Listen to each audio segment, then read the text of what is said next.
ಸ್ವಾರ್ಥದಿ ಪೋಕಿಯ ಕರ್ಣನೊಳಿಯಂದುದು ವ್ಯರ್ಥ ವಿಚಾರನ ಮನದರಿವು.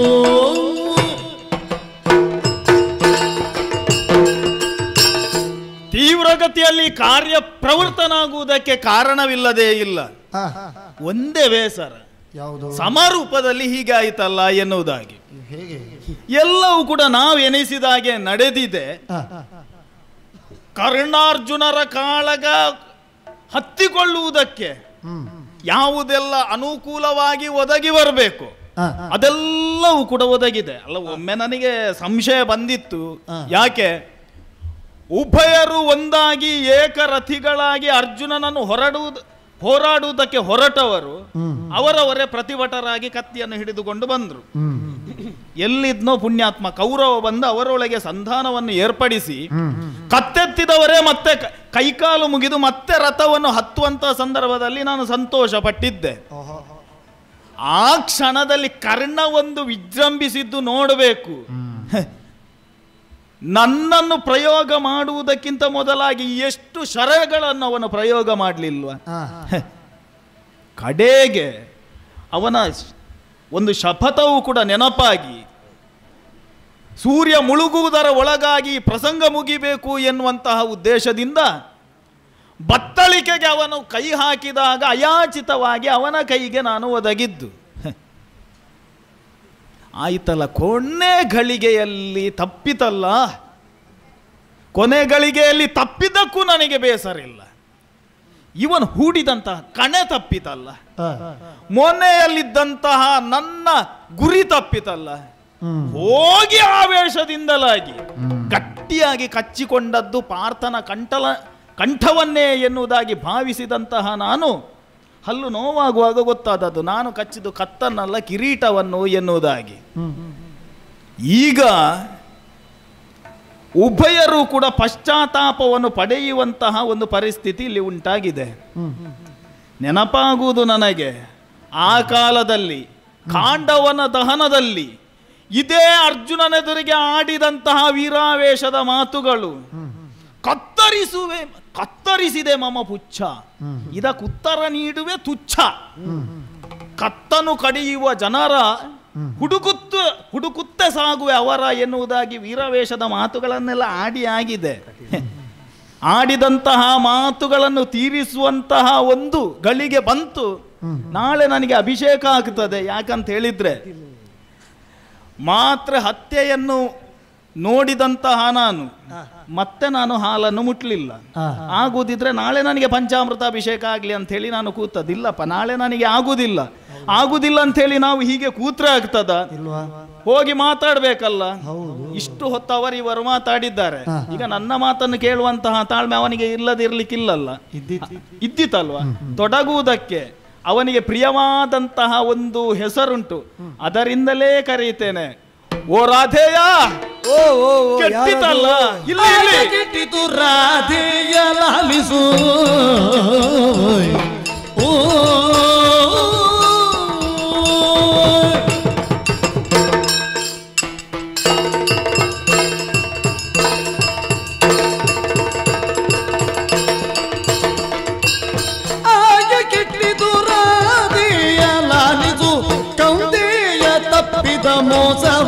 ಮೋಸವಾಯಿತೇನೆಂಬೇ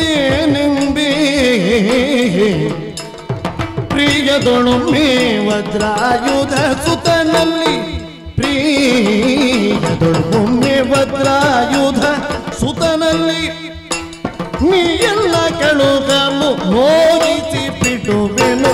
ಆಯ ಕೆಟ್ಟಿತು ರಾಧೆಯ ಲಾಲಿಸು, ಕೌಂದೆಯ ತಪ್ಪಿದ ಮೋಸವಾಯಿತು ಏನೆಂಬೇ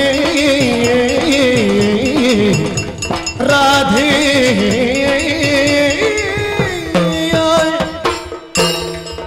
ಲಾಲಿಸು ಓ ರಾಧೇಯ. ಇಲ್ಲಿ ಮೇಲೆ ಏನು ನೋಡುವುದು? ಇಲ್ಲಿ ಕೆಳಗೆ, ರಥದಿಂದ ಕೆಳಗೆ ಹೊಸ ಧ್ವನಿ, ಅತ್ಯಂತ ಉತ್ಸಾಹದ ಧ್ವನಿ. ರಥದ ಕೆಳಗೆ ಶಲ್ಯರೇ, ನಿಮಗೇನಾದ್ರೂ ಗೊತ್ತಾಗ್ತದೆ ಎಲ್ಲಿಂದ ಬರುವುದು ಅಂತ? ಇಲ್ಲಪ್ಪ, ಇದು ನನ್ನ ಧ್ವನಿ ಅಲ್ಲ. ನಿಮ್ಮ ಧ್ವನಿ ಅಲ್ಲ ಅಂತ ನನಗೂ ಗೊತ್ತಾಗ್ತದೆ. ಬಂದ ಧ್ವನಿ ಯಾರದು ಅಂತ ಗೊತ್ತಾಗದೆ ಕೇಳಿ. ಕರುಣ, ಓ ಓ ಓ ಪರಿಕಿಸು ಇಲ್ಲಿ ಕೆಳಗೆ, ರಥದಿಂದ ಕೆಳಗೆ ಅಲ್ಲ. ನೀನು ನೋಡಬೇಕಾದದ್ದು ಉತ್ತರೋತ್ತರ ಎದುರಿಗೆ ನೋಡಬೇಕಾದದ್ದು. ಉತ್ತರೋತ್ತರವಾದಂತಹ ಗೆಲುವನ್ನು ಸಾಧಿಸಬೇಕು ಅಂತ ಹೇಳಿದ್ರೆ ಈ ಕ್ಷಣಕ್ಕೆ ನೀನು ಕೆಳಗೆ ನೋಡಬೇಕು.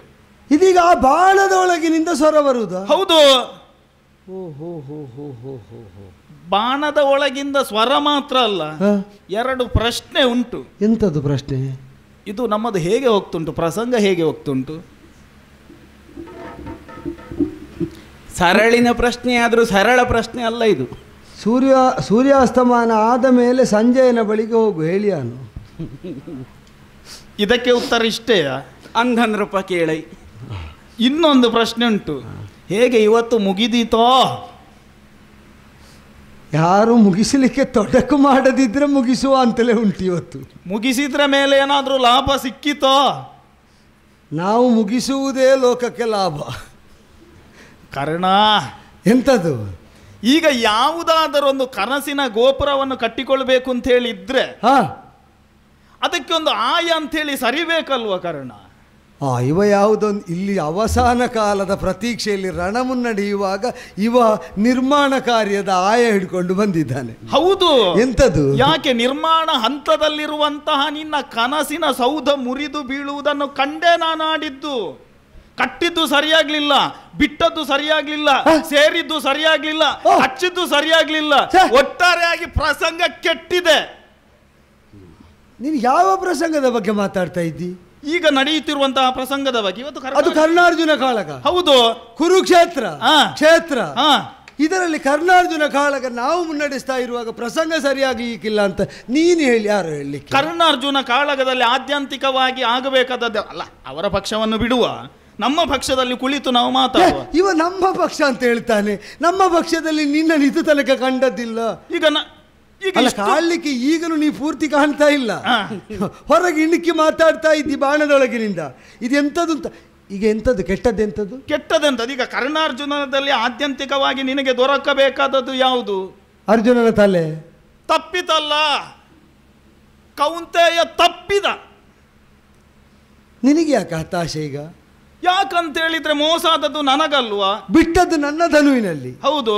ಅದಕ್ಕೆ ವಿನಿಯೋಗಿಸಿದ್ದು ನನ್ನ ಬಾಣ. ಹೌದು. ತಪ್ಪಿದ್ದಲ್ಲಿ ನಿನಗೇನು ಸಂಬಂಧ? ಹೌದಪ್ಪ. ಈಗ ನೀನು ಬಿಟ್ಟದ್ದಿರಬಹುದು, ತಪ್ಪಿದ್ದಿರಬಹುದು. ಈಗ ನಿನಗೆ ಮೋಸ ಆಯಿತು ಅಂತೇಳಿ ನಾನು ಬಂದದ್ದಲ್ಲ, ಮತ್ತೆ ನನಗೆ ಮೋಸ ಆಯಿತು ಅಂತೇಳಿ ನಾನು ಬಂದದ್ದು. ಇಲ್ಲಿ ಬಂದು ಮೋಸ ಆದದಕ್ಕೆ ನಾನು ಹೇಗೆ ಹೊಣೆ? ಇವತ್ತು ಬಂದ್ರೆ ನನಗೆ ಏನಾದರೂ ಪ್ರಾಪ್ತಿ ಆಗ್ತದೆ ಎನ್ನುವಂತಹ ಉದ್ದೇಶದಲ್ಲಿ ನಾನು ಬಂದದ್ದು. ಸಿಕ್ಕಿದ್ದನ್ನು ಪಡೆದುಕೊಂಡು ಹೋಗುವ ಎನ್ನುವಂತಹ ಉದ್ದೇಶದಿಂದ ಬಂದ್ರೆ ಮೊದಲನೇದಾಗಿ ಆಯ ಕೆಟ್ಟಿತು, ಕೌಂತೆಯ ತಪ್ಪಿದ, ಮೋಸವಾಯಿತು. ತಪ್ಪಾಗ್ತದೆ, ಮೋಸವಾಯಿತಲ್ಲ, ಮೋಸವಾಗುತ್ತದೆ. ಮೋಸವಾಯಿತು ಎನ್ನುವಂತಹ ಪೂರ್ಣ ವಿರಾಮದ ವಾಕ್ಯ ಬರಲೇಬಾರದು ಎಂದಾದರೆ ಈ ಸಿಟ್ಟನ್ನೆಲ್ಲ ಬಿಡಬೇಕು. ಎಲ್ಲಿ ಬಿಡಬೇಕು? ಸ್ವಪಕ್ಷದವರೊಂದಿಗೆ ಸಿಟ್ಟನ್ನು ಬಿಡಬೇಕು. ಏನು ಏರು ಶ್ರುತಿಯಲ್ಲಿ ಮಾತಾಡುವುದಿದ್ದರೂ ಕೂಡ ವಿರೋಧ ಪಕ್ಷದವರ ಎದುರಿಗೆ ನಾವು ಮಾತಾಡಬೇಕು. ಹಾಗಾಗಿ ಪ್ರಿಯದಳೊಮ್ಮೆ ನನ್ನನ್ನು ಮತ್ತೊಮ್ಮೆ ಹೂಡಿದರೆ ವಜ್ರಾಯುಧ ಸುತನನ್ನು ನೋಯಿಸಿ ಬರ್ತೇನೆ, ಅಲ್ಲಿಗೆ ಮಂಗಳಾಗ್ತದೆ. ತಡಿ ತಡಿ ತಡಿ. ವಜ್ರಾಯುಧ ಸುತನನ್ನು ನೋಯಿಸುವ ವರ್ತಮಾನವನ್ನು ಆಡಬೇಕಾದರೂ ಒಳಗೊಂದು ದಾರ್ಢ್ಯ ಬೇಕು. ಮತ್ತೆ ಇದೊಂದು ವಿಷಯ. ನನ್ನ ವೈಫಲ್ಯಕ್ಕೆ ವಿಷಾದಜನಕವಾದ ಮಾತುಗಳಿಂದಲೇ ಸಹಾನುಭೂತಿಯನ್ನು ಸೂಚಿಸಿದ ನಿನ್ನ ಕುರಿತಾಗಿ ನೀ ಯಾರೇ ಇರಲಿ ನನಗೆ ಔದ್ದಟ್ಯ ಇಲ್ಲ. ತುಂಬ ವಿನಯ ಎಲ್ಲ ನಿರೀಕ್ಷೆ ಮಾಡಬೇಡ, ರಣ ಇದು. ಆದರೂ ಔದ್ದಟ್ಯ ಇಲ್ಲ. ನೀನು ಯಾರು, ಎಲ್ಲಿಂದ ಬಂದೆ, ಈ ಯುದ್ಧಕ್ಕೂ ನಿನಗೂ ಸಂಬಂಧ ಏನು? ಈಗ ನಾನೇನು ಮಾಡಬೇಕಾದದ್ದು? ಮರಳಿ ನನ್ನನ್ನು ಹೂಡಬೇಕು. ನನ್ನನ್ನು ಅಂದ್ರೆ ನನ್ನನ್ನು ನೀನು ಯಾರು ಅಂತಲೇ ಗೊತ್ತಿಲ್ಲದೆ ನಿನ್ನನ್ನು ಹೂಡುವುದು ಹೇಗೋ? ತಪ್ಪಾದದ್ದು ನನ್ನದೇ. ನಾನು ಯಾರ ಬಳಗ ಎನ್ನುವುದಾಗಿ ಮೊದಲು ಹೇಳಿ ಮಾತಿಗೆ ತೊಡಗಬೇಕು. ಹೌದೌದು, ಯಾವ ಬಳಗ ಅಂತ ಹೇಳ್ಬೇಕು. ಹಾಗಂತೇಳಿ ನಾವು ತಪ್ಪು ಮಾಡಿದ್ರು ಸರಿ ಮಾಡುವ ಸಾಧಾರಣ. ಸರ್ಪವೋ ಸರ್ಪ ಸಂತತಿಯೋ ಹರಿಬಳಗ, ಶ್ರೀಹರಿ ಬಳಗ. ಈಗ ನೀನು ಸರ್ಪವಾಗಿ ಮಾತಾಡ್ತಾ ಇದ್ದಿ, ಹೆಡೆಯಿಂದ ಇಣುಕ್ತಾ ಇದ್ದಿ. ನೀ ಯಾವ ಬಳಗ? ನಾನು ಹರಿಬಳಗವೇ ಆಗುತ್ತಿದ್ದೆ. ಆದ್ರೆ ಹರಿಬಳಗಕ್ಕೆ ಸೇರದ ಹಾಗೆ ಮಾಡುವುದಕ್ಕೆ ಒಂದು ಹಿಂದೆ ಒಂದು ಘಟನೆ ನಡೆದಿದೆ. ಅದರೊಂದಿಗೆ ನನ್ನ ಪರಿಚಯವನ್ನು ಹೇಳಿಕೊಳ್ತೇನೆ. ಯಾರು ನೀನು? ಸಣ್ಣ ಜನ ಅಲ್ಲ ನಾನು.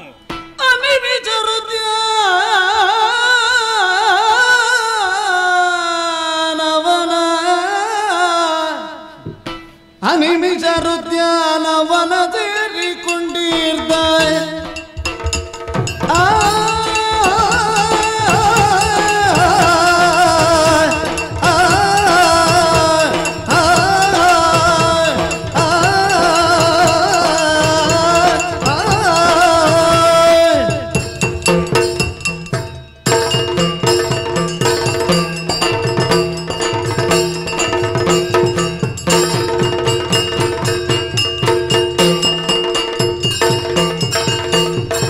ನಿಮಿಷರುದ್ಯಾನವನ ಸೇರಿಕೊಂಡಿರ್ದ ಕನದ ಜೊತೆನ ಸರ್ಪನು ತಾನು ಅಂದಿನಲ್ಲಿ ಪುರುಹೂತ ಸುತನದ ಪುರಿಸುವ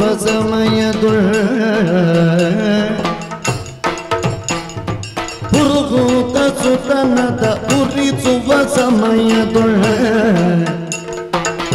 ಅರೆಗಡಿದನು ತನ್ನ ಸುರಭಾವದಿಂದ ಅರಿಗದೆ ಬಳಿಕಾನು ಧುರದೊಳಾತನ ಕೊಲ್ಲಲ್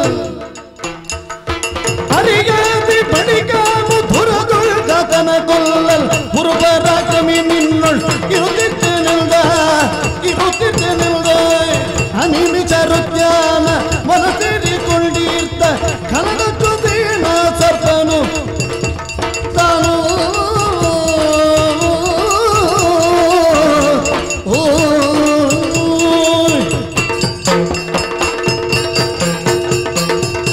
ಕರ್ಣ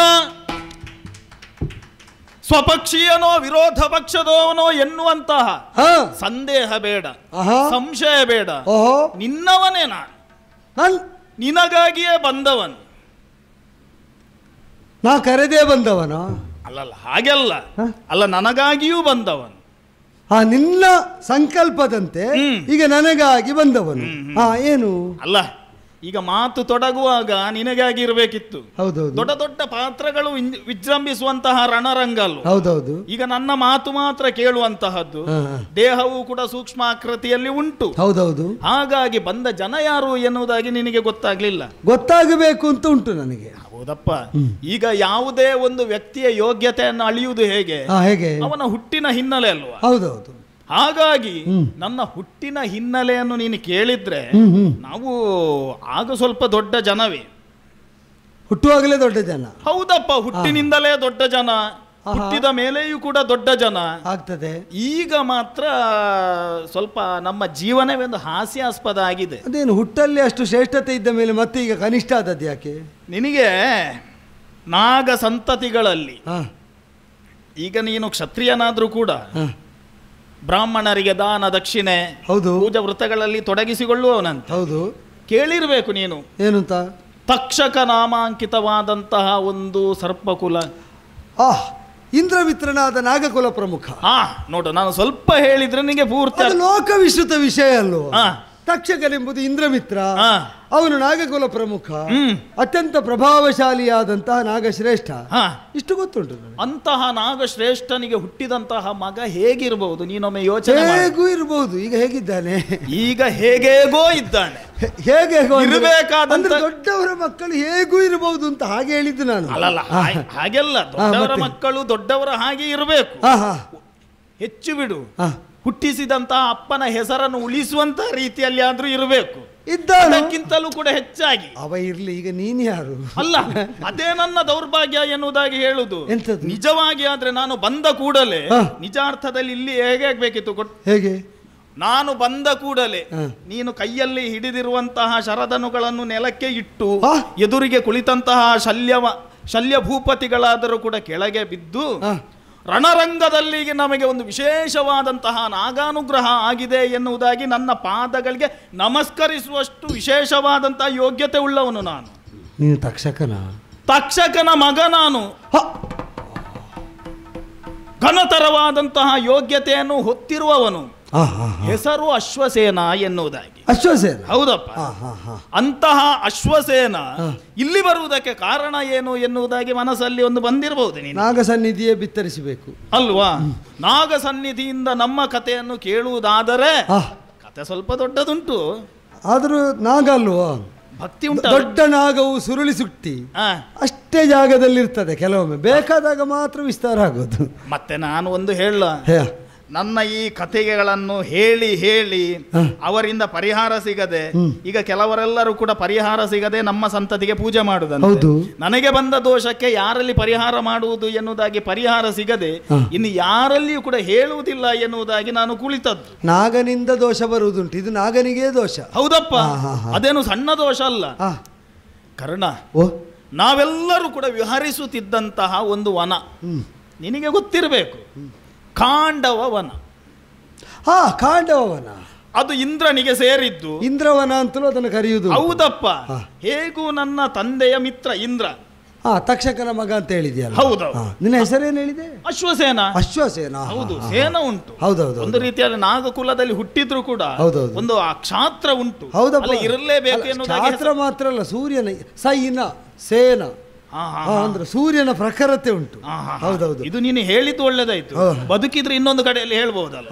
ಅಲ್ಲಲ್ಲ, ನೀನು ಹೇಳಲಿಕ್ಕಾದ್ರೂ ಬದುಕಬೇಕು. ನೀ ಹೇಳು ಹೇಳು. ಅಲ್ಲಲ್ಲ, ಹಾಗೆ ಇಂದ್ರನ ಅನುಗ್ರಹದಿಂದ ತಂದೆಯವರ ಒಪ್ಪಿಗೆಯನ್ನು ಪಡೆದು ಆ ಖಾಂಡವನದಲ್ಲಿ ನಾನು ಮತ್ತೆ ನನ್ನ ತಾಯಿಯಾದ ತಕ್ಷಕಿ ಎನ್ನುವುದಾಗಿ ಹೆಸರು ನಾವು ವಿಹರಿಸುತ್ತಿದ್ದವರು. ತಕ್ಷಕ ಸ್ತ್ರೀ. ಹೌದು. ಹಾಗಾಗಿ ನಮ್ಮ ಜೀವನವೆಲ್ಲವೂ ಕೂಡ ಸಾಂಗೋಪಾಂಗವಾಗಿ ಹೋಗುತ್ತಿರುವಂತಹ ಸಂದರ್ಭದಲ್ಲಿ ಈ ತಾಯಿ ಮಕ್ಕಳ ಸಂಬಂಧವನ್ನು ನೋಡ್ಲಿಕ್ಕೆ ಆಗದಂತಹ ವಿಧಿ. ವಿಧಿ ಅಂದ್ರೆ ವಿಧಿ ಅಂತ ಹೇಳಿದ್ರೆ ಒಂದು ನಮ್ಮ ಹಣೆ ಬರಹ ಅಂತ ಹೇಳುವುದು, ಇನ್ನೊಂದು ಇದಕ್ಕೆ ಒಂದು ಪರೋಕ್ಷವಾಗಿ ಆ ಬ್ರಹ್ಮ ಕೂಡ ಕಾರಣ. ಬ್ರಹ್ಮನು. ಹೌದು. ಈ ಶ್ವೇತಕಿ ಮಹಾರಾಜ 12 ವರ್ಷಗಳ ಪರ್ಯಂತರವಾಗಿ ಹೋಮ ಮಾಡಿದ್ನಂತೆ. ಇದು ಕೆಲವೊಂದು ಇದು ಹೆಚ್ಚಾದ್ರೆ ಇದು ಅಮೃತವು ಕೂಡ ವಿಷ ಆಗುದು ಅಂತ ಹೇಳಿ ಇದಕ್ಕೆ ಹೇಳುದು. ಅದು ಸುಮ್ಮನೆ ಹೇಳುದಲ್ಲ, ಅಮೃತ ವಿಷ ಆಗಿ ಸತ್ತವರ ಸುದ್ದಿ ಇಲ್ಲ. ಅಲ್ಲಲ್ಲ ಅಲ್ಲ ಅಲ್ಲ, ಒಂದು ರೂಢಿಯ ನಾನುಡಿಯ ಮಾತುಂಟು. ಅಲ್ಲಲ್ಲ, ಈಗ ನಾನು ಮಾತಾಡುವಾಗ ಆ ತಕ್ಷಕನ ಮಟ್ಟದಲ್ಲಿ ನನ್ನೆಲ್ಲ ಮಾತೆಲ್ಲ ಇರ್ತದೆ ಎನ್ನುವುದಾಗಿ ನೀನು ಯೋಚನೆ ಮಾಡಬೇಡ. ತಕ್ಷಕನ ಮಗನ ಮಟ್ಟದಲ್ಲಿ ಕೆಲವೆಲ್ಲ ಬಾಲಿಶದ್ದು ಬರ್ಬಹುದು. ಅಲ್ಲ, ಬಾಲ ಅಂತ ಹೇಳಿದ ಮೇಲೆ ಬಾಲ ಇದ್ದ ನಾಗ ಮಾತಾಡುವಾಗ ಅಲ್ಲ ಇರ್ಲಿ. ಹೌದೌದು. ಹಾಗಾಗಿ ಹೋಮಗಳನ್ನೆಲ್ಲ ಮಾಡಿದ್ರಂತೆ. ಈ ಹೋಮದಲ್ಲಿ ಪಾಲ್ಗೊಂಡವರಿಗೆ ಅದು ಹಾಗೆ ಅಲ್ವಾ, ಈ ದೊಡ್ಡ ದೊಡ್ಡ ಕಾರ್ಯಕ್ರಮ ಎಲ್ಲ ಆಗುವಾಗ 1-2-3 ದಿವಸ ಒಳ್ಳೇದಾಗ್ತದೆ. ಮತ್ತೆ ಅಲ್ವ ಅದರ ಬಗ್ಗೆ ಒಂದು ರೀತಿಯಾದಂತಹ ಆಲಸ್ಯ ಜಾಡ್ಯತ್ವ ಎಲ್ಲ ಬರುವಂತದ್ದು. ಅದಕ್ಕೆ ಜಾಡ್ಯ ಆಲಸ್ಯ ಬರುವ ಮೊದಲು ಕೆಲವರು 3 ದಿವಸದ ಕಾರ್ಯಕ್ರಮ ಮಾಡುದು. ಹೌದಪ್ಪ, ಅದೇ ನಾನು ಹೇಳುವಂತದ್ದು. ಈಗ 12 ವರ್ಷಗಳ ಕಾಲ ಹೆಚ್ಚು ಆಗಬಾರದು, ಕಡಿಮೆ ಅನಿಸಬಾರದು. ಆದ್ರೆ ಇಲ್ಲಿ ಒಂದು ಸಮಸ್ಯೆ ಆಗಿದೆ. ಅವನ ಈ 12 ವರ್ಷಗಳ ಕಾರ್ಯಕ್ರಮದಲ್ಲಿ ಅವರಿಗೆ ಸಂಯೋಜಕನಿಗೆ ಅವನಿಗೆ ಬೇಸರ ಬರಲಿಲ್ಲ, ಪಾಲ್ಗೊಂಡವರಿಗೆ ಬೇಸರ ಬಂದದ್ದು. ಹೋಮದಲ್ಲಿ ಪಾಲ್ಗೊಂಡವರೆಲ್ಲರೂ ಕೂಡ ಆಡಿದ್ದು ಒಂದಂತೆ. ಇದು ನಾನು ತಪ್ಪಿದ್ನೋ ಅಂತ. ಯಾವುದನ್ನು? ಈ ಶ್ವೇತಕಿ ಮಹಾರಾಜ ಅದಕ್ಕಿಂತ ಮೊದಲು ತುಂಬಾ ಯಾಗಗಳನ್ನು ಮಾಡ್ತಾ ಇದ್ದನಂತೆ. ನೋಡು, ಇವರ ಕಾರ್ಯಕ್ರಮ ಮಾಡುವಂತಹದ್ದು ವಿಪರೀತ ಕಾರ್ಯಕ್ರಮಗಳನ್ನು ಮಾಡಿ ಇನ್ನೊಬ್ಬರಿಗೆ ವರದಿ ಮಾಡುವಾಗ ನಾವೇ ತಪ್ಪುವಷ್ಟು ಕಾರ್ಯಕ್ರಮವನ್ನು ಅನೇಕ ಸಂವತ್ಸರಗಳ ಕಾಲ ಯಜ್ಞವನ್ನು ಮಾಡುವಂತಹ ಸಂದರ್ಭದಲ್ಲಿ ಅದರಲ್ಲಿ ಭಾಗವಹಿಸಿದಂತಹ ಹೋತೃವರ್ಗಕ್ಕೆ ಅದರಿಂದ ಹೊಮ್ಮಿದಂತಹ ಶಾಖಕ್ಕೋ ಅಥವಾ ಹೊಗೆಗೂ ಇನ್ನು ನಾವು ಇದರಲ್ಲಿ ಪಾಲ್ಗೊಳ್ಳುವುದೇ ಇಲ್ಲ ಎನ್ನುವಂತಹ ಮಾತುಗಳನ್ನು ಆಡಿದ್ರಂತೆ. ಆದರೆ ಇವನಿಗೆ ಮತ್ತೂ ಹೋಮಗಳನ್ನು ಮಾಡಬೇಕು ಎನ್ನುವಂತಹ ಉದ್ದೇಶದಿಂದ ಪರಮೇಶ್ವರನನ್ನು ತಪಸ್ಸಿನಲ್ಲಿ ಒಲಿಸಿ ಪರಮೇಶ್ವರನಿಂದಲೇ ಒಂದು ದಾರಿಯನ್ನು ಕೇಳಿದಾರಂತೆ. ಸ್ವಾಮಿ, ಇಷ್ಟೆಲ್ಲ ಆಗಿದೆ, ಹೋಮವನ್ನು ಮಾಡಬೇಕು ಅಂತೇಳಿ ನನಗೆ ಮನಸ್ಸುಂಟು, ಪೌರೋಹಿತ್ಯ ವರ್ಗದವರು ಯಾರು ಕೂಡ ಇದರಲ್ಲಿ ಭಾಗವಹಿಸುತ್ತಿಲ್ಲ, ನನಗೆ ಯಾರನ್ನಾದರೂ ದಯಪಾಲಿಸಬೇಕು ಎನ್ನುವಂತಹ ಮಾತನ್ನು ಕೇಳಿದಾಗ ನನ್ನ ಅಂಶದಲ್ಲೇ ಸಂಜನಿಸಿದಂತಹ ದುರ್ವಾಸನನ್ನು ನಾನು ಕಳಿಸುತ್ತೇನೆ. ಅದಕ್ಕಿಂತ ಮೊದಲಾಗಿ ಪ್ರತಿಷ್ಠಾಪನೆ ಮಾಡುವಂತಹ ಅಗ್ನಿ ತೃಪ್ತಿಯಾಗುವ ಹಾಗೆ ನೀನಾದರೂ ಏನಾದರೂ ಅದಕ್ಕೆ ಒಂದು ಹೋಮವನ್ನು ಮಾಡಬೇಕು ಎನ್ನುವುದಾಗಿ ಹೇಳಿದನಂತೆ. ಆ ಕಾಲದಲ್ಲಿ 12 ವರ್ಷಗಳ ಕಾಲ ನಿರಂತರವಾಗಿ ಅಗ್ನಿಯನ್ನೇ ಪ್ರಧಾನ ದೇವರನ್ನಾಗಿಸಿಕೊಂಡು ಆಜ್ಯವನ್ನೇ ಪ್ರಧಾನ ದ್ರವ್ಯವಾಗಿಸಿಕೊಂಡು ಹೋಮವನ್ನು ಮಾಡಿದನಂತೆ.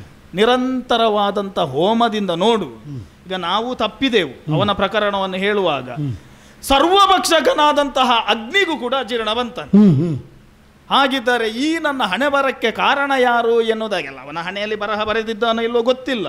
ಬ್ರಹ್ಮನಲ್ಲಿ ಹೋದಾಗ ಅವನು ಸೂಚಿಸಿದಂತೆ ಏನು ನಿನಗೆ ಬಂದಿರುವಂತಹ ಬಾಧೆ ಎನ್ನುವಂಥದ್ದು ಹೋಗಬೇಕು ಅಂತ ಹೇಳಿದ್ರೆ ಸಮೂಲವಾಗಿ ವನವನ್ನು ನೀನು ಭಕ್ಷಿಸಬೇಕು ಎನ್ನುವುದ. ಅಗ್ನಿಗೆ ಹೌದು,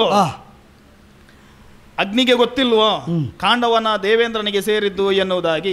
ಎಲ್ಲರಿಗಿಂತ ಹೆಚ್ಚು ಅಗ್ನಿಗೆ ಗೊತ್ತಿರಬೇಕು. ಹಾಗಾಗಿ ದೇವೇಂದ್ರನಲ್ಲಿ ಹೋಗುವಾಗ ನಿಜವಾಗಿ ದೇವೇಂದ್ರ ಒಳ್ಳೆ ಜನ, ಅವನ ಮಗ ಕೆಟ್ಟವನಾದ್ರೂ ಕೂಡ ಅಪ್ಪ ಒಳ್ಳೆಯವ, ಇಲ್ಲ ಹಾಗೆಲ್ಲ ಕೊಡ್ಲಿಕ್ಕೆ ಆಗುದಿಲ್ಲ. ನನ್ನ ಮಿತ್ರನಾದಂತಹ ತಕ್ಷಕನು ಒಂದೊಂದು ಸಾರಿ ಅಲ್ಲಿ ಇರ್ತಾನೆ. ನಿನಗೆ ಜಯಂತನ ಮೇಲೆ ಏನೋ ಸಿಟ್ಟುಂಟು. ಅಲ್ಲ ಅವ ಕೆಟ್ಟವ, ಅವನ ಅಪ್ಪ ಒಳ್ಳೆಯವ ಅಂತ. ನಿನ್ನ ಅಪ್ಪನಿಗೆ ಮಿತ್ರನಾದ್ರಿಂದ ದೇವೇಂದ್ರ ಒಳ್ಳೆಯವ, ನಿನಗೆ ಮಿತ್ರನಾಗದ್ರಿಂದ ಜಯಂತ ಕೆಟ್ಟವ ಅಲ್ವಾ? ಕಥೆಯ ಮಧ್ಯದಲ್ಲಿ ಪ್ರಶ್ನೆ ಕೇಳಿದ್ರೆ ಇದೇ ತೊಡಕಾಗುದು. ಮತ್ತೆ ಕತೆ ಈಗ ಪೂರ್ತಿ ಅರ್ಥ ಆಗಬೇಕಾದ್ರೆ ಮಧ್ಯೆ ಮಧ್ಯೆ ಪ್ರಶ್ನೆ ಕೇಳದೆ ಹೇಗೆ?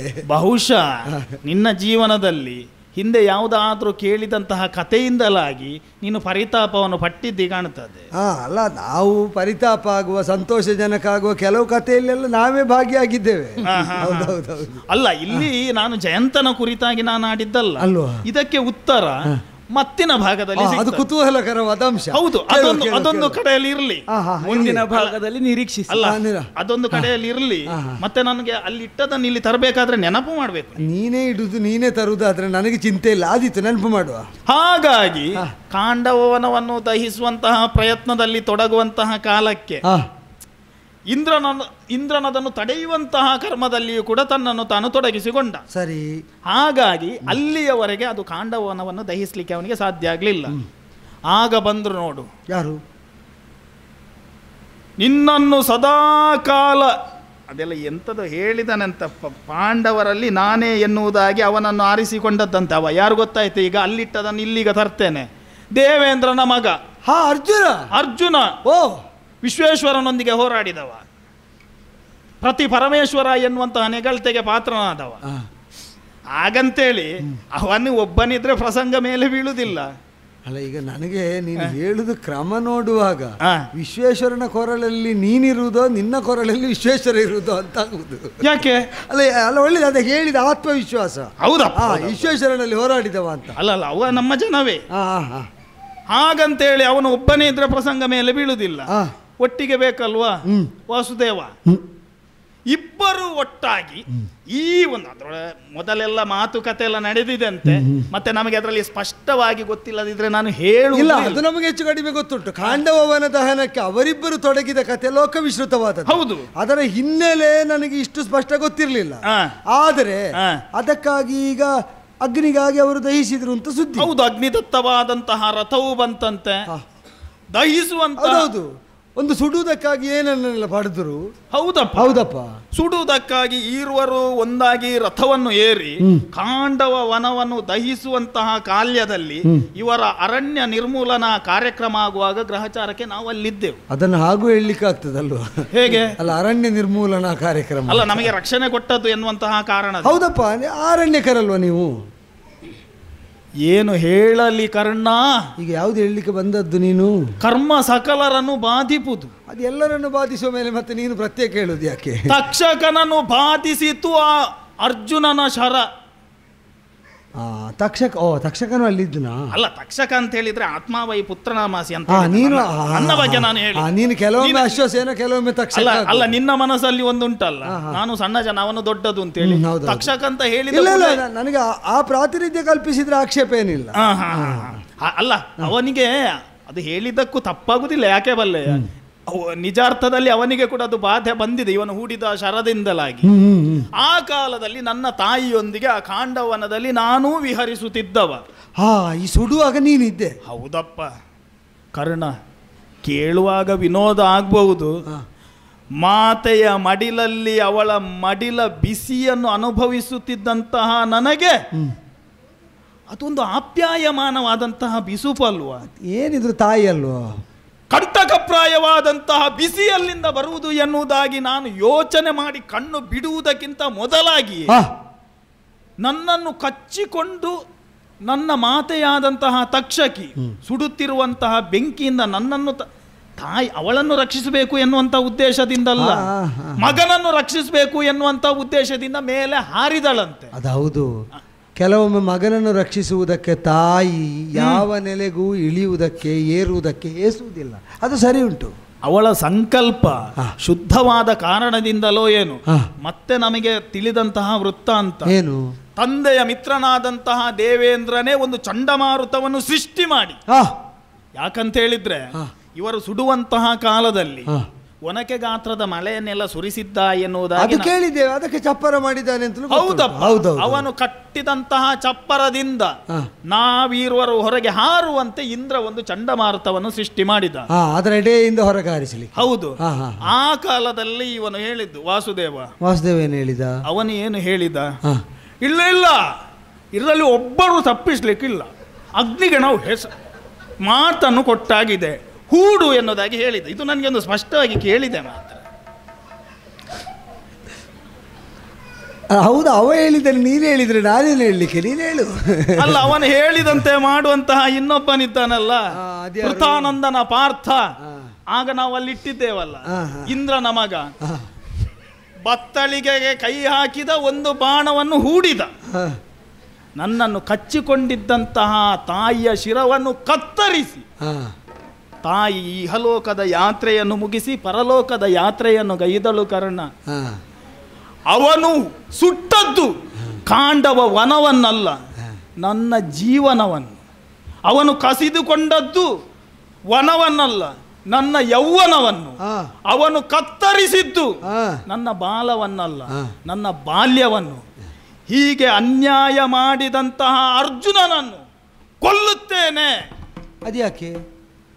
ಅದು ಬಾಯಲ್ಲಿ ತುಂಬಿಸಿಕೊಂಡು ಹೇಳಿದ್ದು ವಾಸುದೇವ ಅಲ್ವಾ? ನೀನು ಇವನನ್ನು ಯಾಕೆ ಕೊಲ್ಲುತ್ತೇನೆ ಅಂತ ಹೇಳಿದ್ದು? ಯಾಕಂತ ಹೇಳಿದ್ರೆ ಅವನ ಮಾತಿಗಿರುವ ಸಾಮರ್ಥ್ಯ ಅದು. ಅವ ಏನು ತುಂಬಿಸಿಕೊಂಡು ಹೇಳಿದ್ರು ನಿನ್ನ ತಾಯಿಯ ತಲೆ ಹೋಗಿದೆ, ಗೊತ್ತಾಯ್ತಾ? ಅಲ್ಲ, ಆದ್ರಿಂದ ಹೇಳಿ ಅದಕ್ಕೆ ಅಲ್ವಾ ಸಿಟ್ಟು ಬರಬೇಕಾದ್ದು? ಅಲ್ಲ, ಈಗ ನಿನಗೆ ಅದು ಕೇಳಿದೆ, ಬಿಟ್ಟದ್ದು ಕಂಡಿದೆ. ಅಲ್ಲಲ್ಲ, ಈಗ ಕಾರಣ ಯಾರು ನೋಡು. ಈಗ ಅವನು ತುಂಬಿಸಿಕೊಂಡು ಅಷ್ಟು ಆಡಿದ್ದಾನಲ್ಲ, ಹೇಳಿದ್ರಿಂದ ಹೊಡೆದದ್ದು, ಹೇಳದಿದ್ದು ಹೊಡಿತಿದ್ದು. ಇವಾಗ ನನ್ನಲ್ಲಿ ಒಂದು ತುಂಬಿಸಿ ಹೊಡೆದಿದ್ದಾನಲ್ಲ ಅವನು. ಯಾವುದನ್ನು ತುಂಬಿಸಿದ್ದು? ಮಾತ್ರ ಹಂತಕನಾದಂತಹ ಅರ್ಜುನನ ಮೇಲೆ ದ್ವೇಷವನ್ನು ಇರಿಸಿ ಅಲ್ವಾ ನಾನು ಹೊರಗೆ ಬಿದ್ದದ್ದು. ಮಾಡಿಸಿದ್ದವಲ್ವೋ, ಮಾಡಿದ್ದು ಮಾತ್ರ ಇವಲ್ವೋ? ಹೌದು. ಈಗ ಮಾಡಿಸಿದವನಿಗಲ್ವ ಕರ್ತೃತ್ವ? ಹೌದಪ್ಪ, ನಾನು ಅವನನ್ನು ಬಿಡುತ್ತಿದ್ದೆ. ಒಂದು ಮಾತು ಹೇಳುತ್ತಿದ್ದಾರೆ, ಏನಂತ? ಈಗ ಅವರಿವರು ಒಂದು ರಂಗದಲ್ಲಿ ಸೇರಿದ್ರೆ ಅದು ರಣರಂಗವಾಗ್ಲಿ ಯಾವುದೇ ಆಗ್ಲಿ ಕಳೆ ಕಟ್ಟುತ್ತದೆ. ಒಂದು ಮಾತು ಹೇಳುತ್ತಿದ್ರೆ ಈಗ ಅಲ್ಲೆಲ್ಲ ಬೇರೆಯವರೆಲ್ಲರೂ ಕೂಡ ಪ್ರಾಣವನ್ನು ಉಳಿಸಿಕೊಂಡಿದ್ದಾರೆ. ಅದು ನನಗೆ ಸತ್ಯವಾಗಿಯೂ ಕೂಡ ಗೊತ್ತಿಲ್ಲ, ಯಾಕಂತ ಹೇಳಿದ್ರೆ ಆಗ ನಾನು ಸಣ್ಣವನು. ಇವನು ಒಂದು ಹೇಳ್ತಿದ್ರೆ ಏನು ಅಂತ ಹೇಳ್ಬೇಕಿತ್ತು. ಈಗ ಆ ತಾಯಿ ಮಕ್ಕಳು ಒಂದಾಗಿದ್ದಾರೆ, ಅದಕ್ಕಿಂತಲೂ ಕೂಡ ಹೆಚ್ಚಾಗಿ ಅವನಿಗೆ ವಿಷಯ ಗೊತ್ತಿದ್ರೆ ಅವರು ಇಂದ್ರನ ಮಿತ್ರರಾಗಿದ್ದಾರೆ ಎನ್ನುವಂತ ಹೆಸರನ್ನು ಒಂದು ಪ್ರಶ್ನೆಯನ್ನು ಕೇಳುತ್ತಿದ್ದಾರೆ. ಈಗ ದೇವರು ಏನು ಬೇಕಿದ್ರು ಕೂಡ ನಾನು ನಿನ್ನಲ್ಲಿ ಸತ್ಯ ಕೇಳುದು, ನನಗೆ ಗೊತ್ತಿದ್ರೆ ಸತ್ಯಕ್ಕೆ ಸತ್ಯ ಕೇಳುದಂದ್ರೆ ಹಾಗಲ್ಲ. ಅರ್ಜುನ ಆದ್ರೂ ಬಿಟ್ಟಾನು, ವಾಸುದೇವ ನಿನ್ನನ್ನು ಬಿಟ್ಟಾನ ಅಲ್ಲ. ಆಗಲೇ ನಾನು ಯೋಚನೆ ಮಾಡಿದ್ದೇನೆ, ವಾಸುದೇವ ಬಿಡ್ತಾನೋ ಇಲ್ವೋ ಗೊತ್ತಿಲ್ಲ. ಒಂದು ಕ್ಷಣಕ್ಕೆ ಕೃಷ್ಣ ಮತ್ತೆ ಅರ್ಜುನರು ಏಕರಥದಲ್ಲಿ ರಥಸ್ಥರಾಗುವಂತಹ ಕಾಲದಲ್ಲಿ ಕೃಷ್ಣನಾದರೂ ಕೂಡ ಬಿಟ್ಟ ಕಣ್ಣಿನಿಂದ ಬಿಟ್ಟು ಅರೆಕ್ಷಣ ನಿಲ್ಲುವ ಹಾಗೆ ಮಾಡ್ತೇನೆ ಎನ್ನುವುದಾಗಿ ಶಪಥ ಮಾಡಿ ನಾನು ಹೊರಟದ್ದು. ಹಾಗಾಗಿ ಮಾತೃವಿಯೋಗವನ್ನು ತಂದಂತಹ ಪೃಥಾನಂದನನ್ನು ಕೊಲ್ಲಬೇಕು ಎನ್ನುವುದಾಗಿ ಹಲವು ಬಾರಿ ನಾನು ಪ್ರಯತ್ನ ಪಟ್ಟೆ. ಈಗ ನನ್ನಿಂದ ಏನಾಗಬೇಕು ನಿನಗೆ? ನೀನು ಕೊಲ್ಲು ಪುಣ್ಯಾತ್ಮ, ಅದಕ್ಕೆ ನನಗೇನು? ನಿನ್ನಿಂದ ಏನಾಗಬೇಕು ಅಂತ ಹೇಳಿದ್ರೆ ಈಗ ನಾನು ಮತ್ತೆ ನೀನು ಒಂದೇ ದಾರಿಯಲ್ಲಿ ಇರುವುದಲ್ಲ. ಸತ್ತದ್ದು ನಿನ್ನಮ್ಮ, ಹೌದು. ಕೋಪ ಇರುವುದು ನಿನಗೆ, ಪ್ರತಿಜ್ಞೆಯಂತೆ ದ್ವೇಷ ಸಾಧನೆ ಮಾಡಿದವನು ನೀನು. ಈಗ ಸಾಯಲಿಕ್ಕಿದ್ದ ಅರ್ಜುನ ಎದುರಿದ್ದಾನೆ, ನೀನು ನನಗೆ ಯಾಕೆ ಬಂದು ಹೀಗೆ ಹೇಳ್ತಾ ಇದ್ದೀಯ? ಈವರೆಗೂ ಕೂಡ ದ್ವೇಷ ಇರುವುದು ಒಬ್ಬನ ಮೇಲೆ ಅಲ್ವಾ? ಅದಕ್ಕೇನಾಗಬೇಕೀಗ?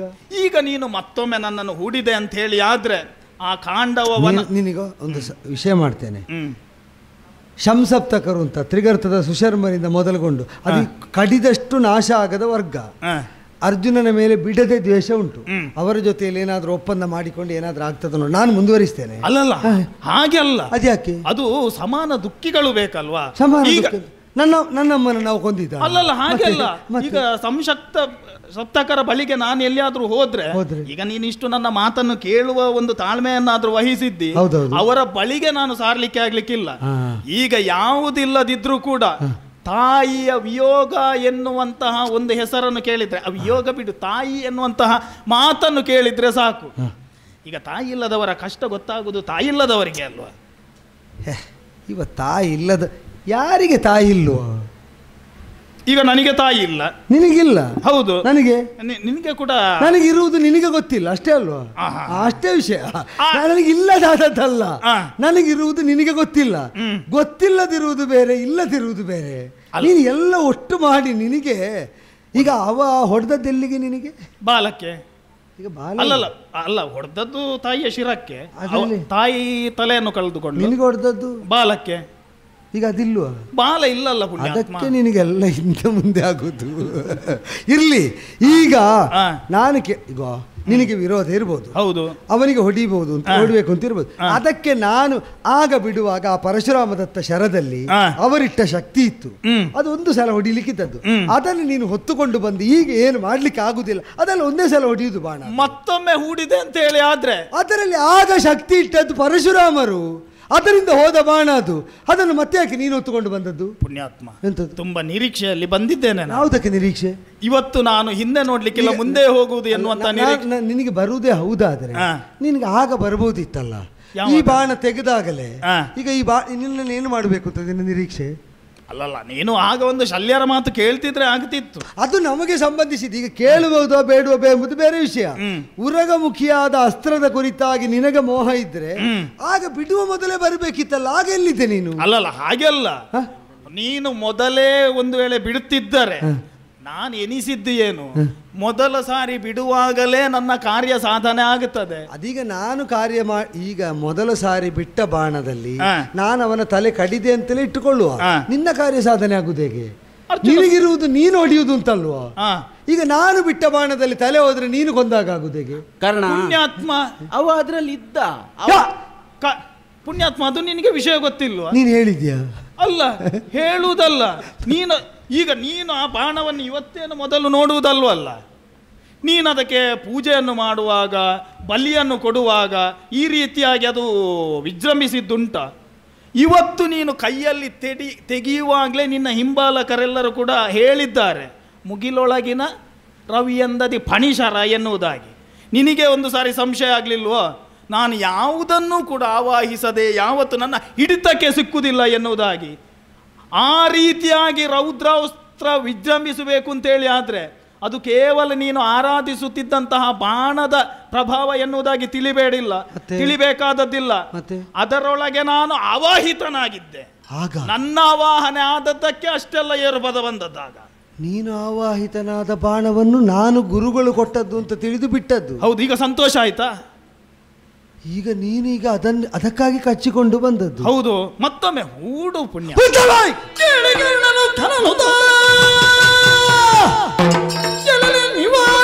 ನಿನ್ನಯ ಬಲುಗಿಂದಲೇ ಅರಿವ ಭಯ ನೆಸಗುವನಲ್ಲ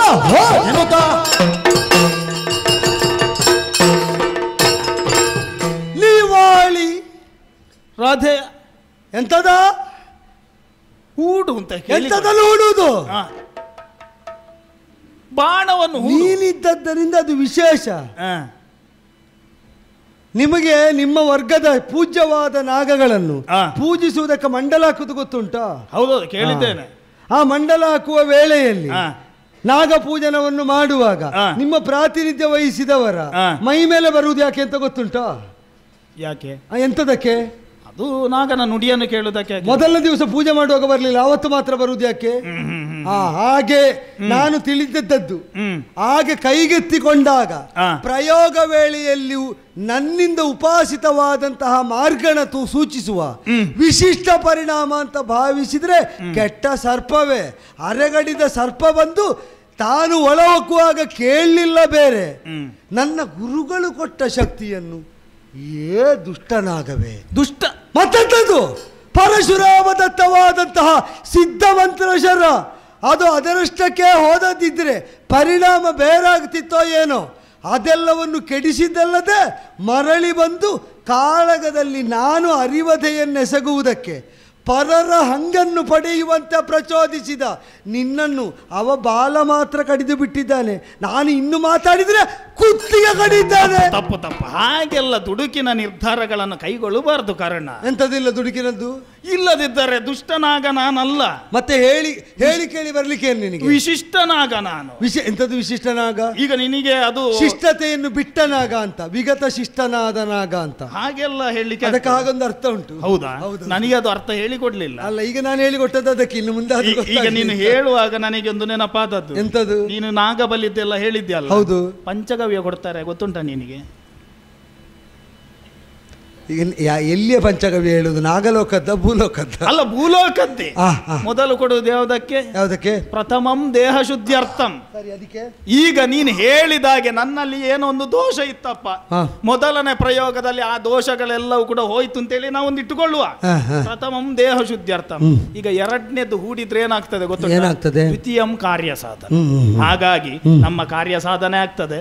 ಬದುಕಿದ್ರೆ ಮತ್ತೆ ಅರ್ಜುನನ ಕಾರ್ಯ ಕೂಡ ಆಗ್ತದೆ. ಹಾಗಾಗಿ ಮರಳಿ ಹೂಡುವಂತಹ ಒಂದು ಪ್ರಯತ್ನ ಮಾಡು ನೀನು. ಪಂಚಗವ್ಯದಲ್ಲಿ ನಾಗನ ವಿಷಯ ಇಲ್ಲ, ಅದು ಗವ್ಯ ಮಾತ್ರ ಇರುವುದು, ನಾಗ ಸಂಬಂಧಿಯಾದದ್ದಿಲ್ಲ. ಈಗ ಪಂಚಗವ್ಯಕ್ಕೆ ನಾಗವಿಷ ಸೇರಿದ್ರೆ ಅದೇ ಪಂಚಗವ್ಯ ಅಲ್ಲ ಅಂತ ಆಗ್ತದೆ. ಅವನಿಗೆ ಪಂಚಗವ್ಯದ ಶುದ್ಧಿ ಹೇಳ್ತಾನೆ, ತೆಗೆದಿದ್ದಾನೆ. ತಡಿ, ನಾನು ಹೊರಡುದ ಅಂತ. ನುಡಿಗೊಲಿದು ಚಲ್ಯನು ಕೀಳು ಮಾಡದಿರಕಟ ಬಾಣವ ಮೇಳವಿಧಿ ತೊಡುವುದು ಜನಲಾರವಿಜ ನಿಲ್ದಿಂದ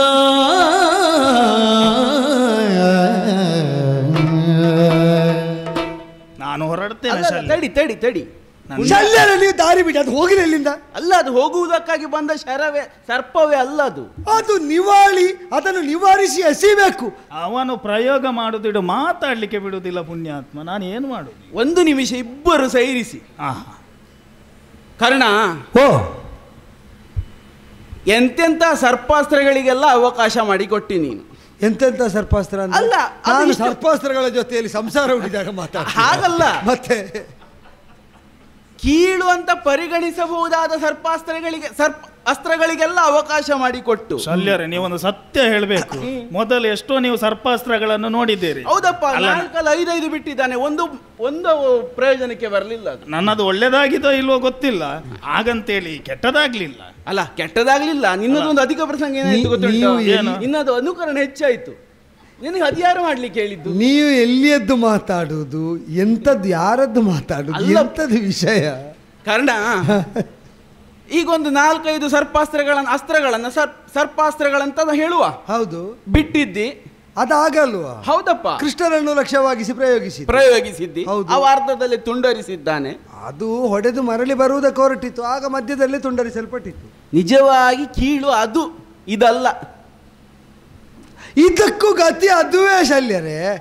ಆಗ್ಲಿಲ್ಲಲ್ಲ, ಆಗುವವರೆಗೆ ಕಾಯ್ಬೇಕು ಅಂತ ಹೇಳುದು. ಅಲ್ಲ, ಸುಮ್ಮನೆ ಈಗ ಆಗ್ತದೆ ಅಲ್ಲ. ಅದು ಆದ ಮೇಲೆ ಮತ್ತೆ ಮಾತಾಡುವ. ಒಂದು ಬಾರಿ ಪ್ರಯೋಗ ಆದಂತಹ ಶರಗಳೆಲ್ಲವೂ ತುಂಡರಿಸಲ್ಪಡುವಂತಹ ಸ್ಥಿತಿಯನ್ನು ನಾವು ಕಂಡಿರುವಾಗ ಇದು ಆ ಸ್ಥಿತಿಯನ್ನು ಹೊಂದದೇ ಇರುವಂತಹ ಸನ್ನಿವೇಶದಲ್ಲಿ ಇದು ಅಷ್ಟು ಕೀಳಲ್ಲ ಅಂತ ಹೇಳುದು ನಾನು. ಈಗ ಒಂದು ವೇಳೆ ಮತ್ತೆ ಪ್ರಯೋಗಿಸಿದ್ರೆ ಕೊಲ್ತೇನೆ ಅಂತ ಹೇಳುದು. ನಿಜವಾಗಿ ಆಗ ಕಿರೀಟದಂದಲ್ಲ, ಈ ಸಾರಿ ತಲೆಯನ್ನೇ ತರ್ತೆ. ಕಾರಣ ಅವಕಾಶಕ್ಕೆ ಎಷ್ಟು ಬೆಲೆ ಅಂತ ನನಗೆ ಇವತ್ತು ಗೊತ್ತಾಯಿತು. ಯಾವ ಅವಕಾಶಕ್ಕೆ? ನಿನಗೇ ಹೇಳಬೇಕಾಗಿಲ್ಲ ನಾನು. ಪರೀಕ್ಷಾ ರಂಗದಲ್ಲಿ ಸಿಕ್ಕ ಒಂದು ಅವಕಾಶವನ್ನು ಹೇಗೆಲ್ಲ ಬಳಸಿಕೊಂಡು ಯಾವ ಎತ್ತರದಲ್ಲಿ ನೀನು ಬೆಳೆದಿದ್ದೆಯೋ ಅವನಿಗೆ ಒಂದು ಅವಕಾಶ ಬೇಕಾಗಿತ್ತು. ಅವಾಗೇನೋ ಹೇಳಿದಲ್ಲ, ಕತ್ತರಿಸಿದೆ ಮಮ ಪುಚ್ಚ, ಇದಕ್ಕೆ ಉತ್ತರ ನೀಡುವೆ ತುಚ್ಚ ಆಗ ಹೇಳಿದ್ದು. ಹೌದಪ್ಪ, ಆಗ ಸಿಕ್ಕ ಸಣ್ಣ ಅವಕಾಶದಲ್ಲಿ ಅಷ್ಟು ಮೆರೆದಿದ್ದಾನೆ ಅವ ಅಲ್ಲಿ. ಹೌದೌದು, ವಾಸುದೇವ ರಂಗನೆದುರಿಗೆ. ಇಲ್ಲಿ ಇನ್ನೊಂದು ಅವಕಾಶ ಕೊಟ್ಟಿ ಅಂತ ಆದ್ರೆ ಕೌರವನಿಗೆ ನೀನು ಹೇಗೆ ಬಲವಾಗಿ ಒದಗಿದೆಯೋ ನಿನಗೂ ಇವ ಬಲ ಆಗಿ ಒದಗಿಯಾನು. ಒಮ್ಮೆ ಪ್ರಯೋಗಿಸಿ ನೋಡ್ಲಿಕ್ಕೆ ಏನುಂಟು ನಮ್ಗೆ? ಈಗ ನಾವು ಯಾವ ಕೃತ್ಯವನ್ನು ಮಾಡಿದ್ರು ಕೂಡ ಪ್ರಯೋಜನೋದ್ದೇಶವನ್ನು ಬಿಟ್ಟು ಮಾಡುವುದಕ್ಕುಂಟ ಶಲ್ಯರೇ? ಇಲ್ಲಪ್ಪ. ಇದರಿಂದ ಯಾವ ಪ್ರಯೋಜನ ಆಗುತ್ತದೆ ಅಂತ ಈಗ ನೀವು ಹೇಳುವುದು? ಇದರಿಂದ ಹಾನಿಯಲ್ಲದೆ ಪ್ರಯೋಜನ ಇಲ್ಲ ಅಂತ ಆದಾಗ ಹಾನಿಕಾರಕವಾದದ್ದನ್ನು ತಿಳಿದು ನಾವು ಸ್ವೀಕರಿಸಬಹುದಾ? ಇದು ಇಲ್ಲಿ ಹಾನಿ ಏನುಂಟು ಅಂತ ನನಗೆ ಗೊತ್ತಾಗ್ತಾ ಇಲ್ಲ. ನನ್ನ ಚಾರಿತ್ರ್ಯವನ್ನು, ವರ್ತನೆಯನ್ನು, ಮಾತನ್ನು ಭ್ರಷ್ಟವಾಗಿಸುವ ಇದರಿಂದ ಹಾನಿಯಲ್ಲದೆ ಇನ್ನೊಂದಿಲ್ಲ. ಆದ್ದರಿಂದಲೇ ಇದರ ಕುರಿತಾಗಿ, ಇಂಥದ್ದರ ಕುರಿತಾಗಿ ಸಾರ್ವಕಾಲಿಕವಾಗಿ ನಾ ಬದುಕಿರುವಲ್ಲಿಯ ತನಕ ನನ್ನ ನಿಲುವೊಂದೇ. ಏನು ಗೊತ್ತಾ? ಏನು ಅದೋ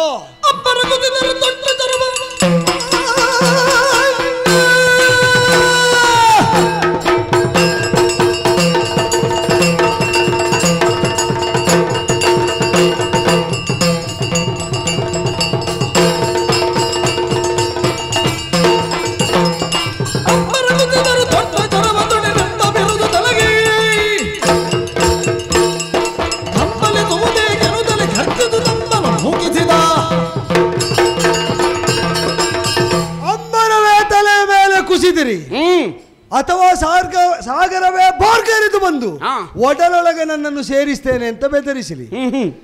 ತೊಟ್ಟ ಶರವ ತೊಡೆನೆಂಬುದು ನನ್ನ ಬದುಕಿನ ನಿರ್ಣಯ. ಆ ನಿರ್ಣಯವನ್ನು ತಿಳಿದವರು ನಿನಗಿದು ಬಿರುದ ಆಗುವಂತೆ ಶೋಭಿಸಲಿ ಅಂತ ಹರಸಿ ಆಗಿದೆ.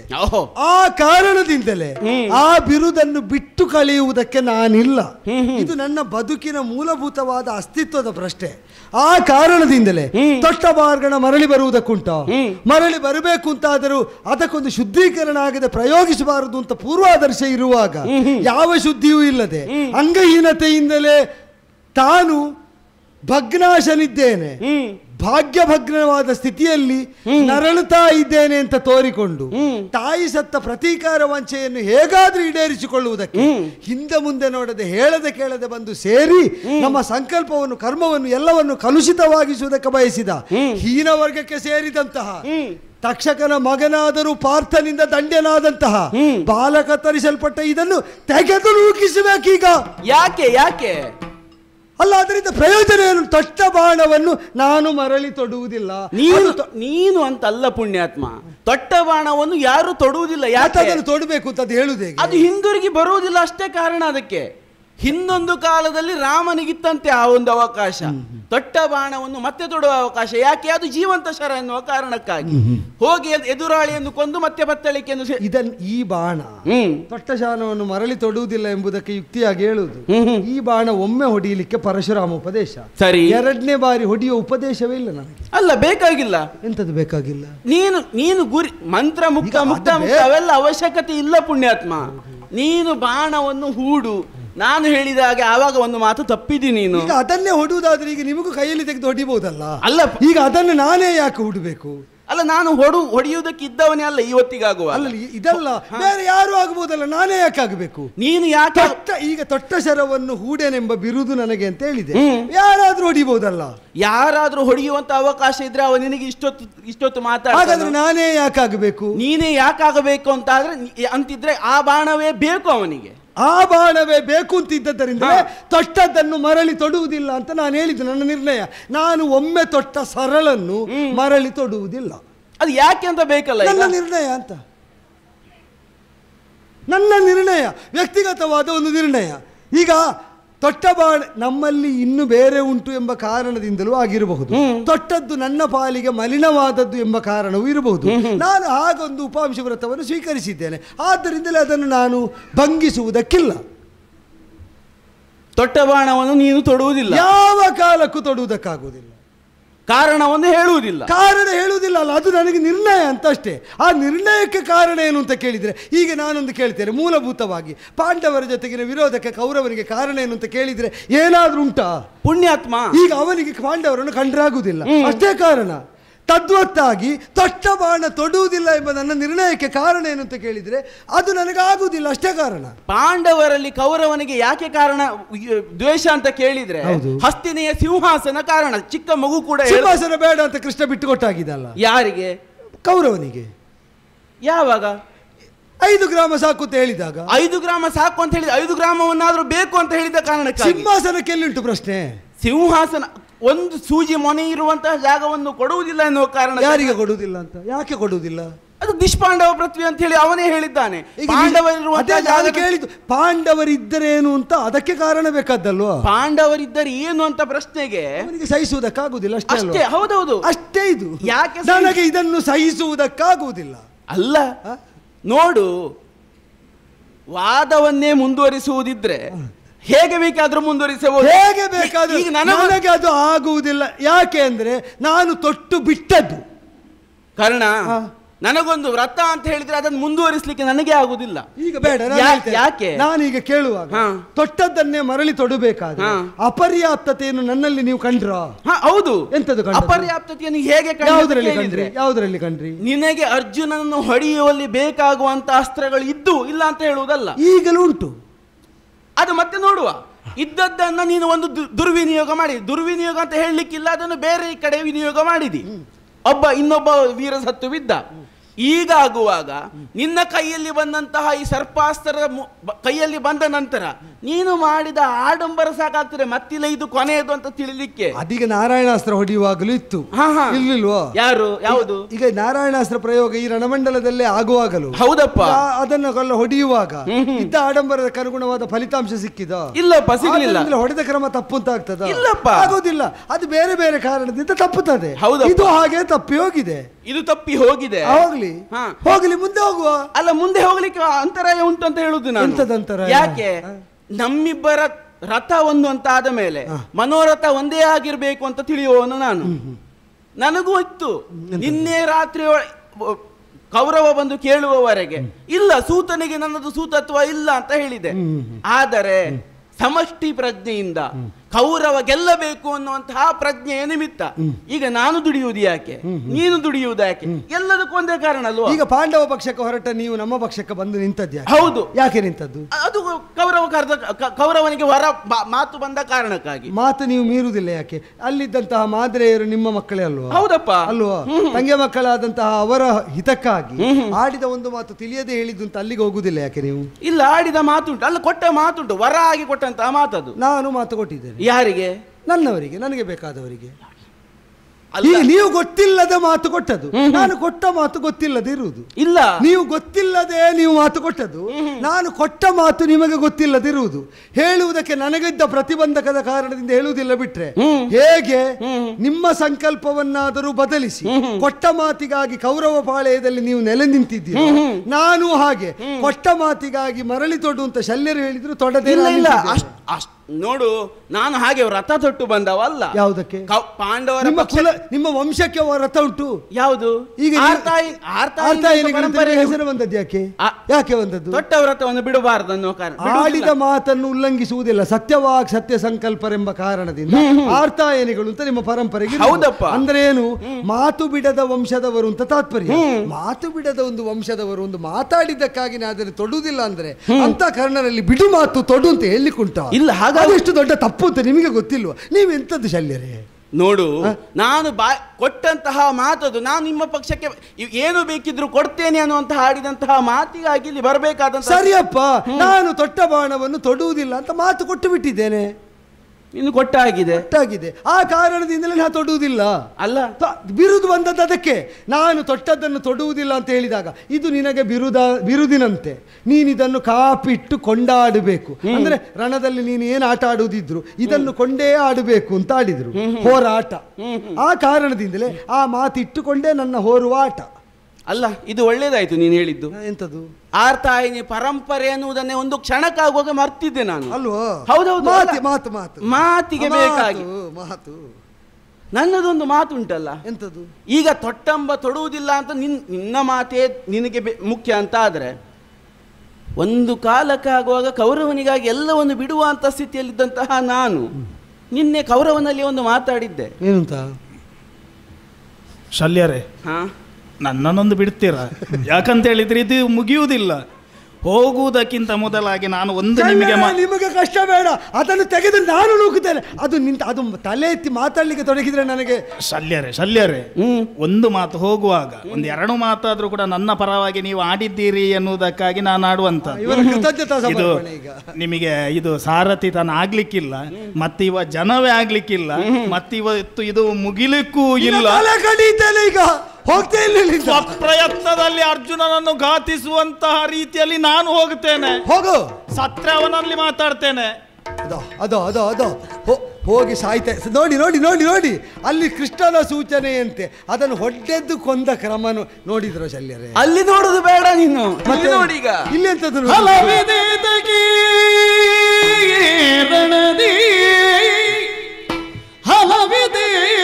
ಕಿರಣದಿ ನದಿ ಸುತ ಹುಲುಸಿ ಖಂಡಿಯ ನೆವದೊಳ್ ಮೊರಗಿದ ಕಲಶ ಸಂಭವ ತನುವ ನೀಗಿದ ಸುತ ನಿಮಿತ್ತದುಳು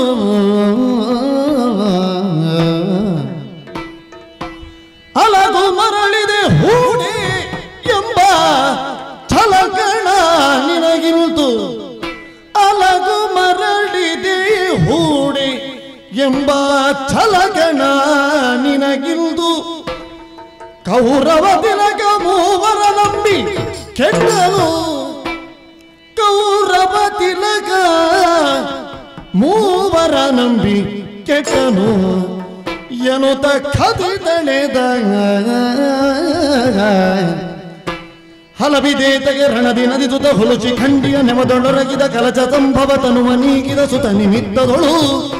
ಹಲಗು ಮರಳಿದೆ ಹೂಡೆನೆಂಬ ಛಲಕಡ ನಿನಗಿಂತು ಕೌರವ ತಿಲಕ ಮೂವರ ನಂಬಿ ಕೆಟ್ಟನು ಎನ್ನುತ್ತ ಕದಿದಳೆದ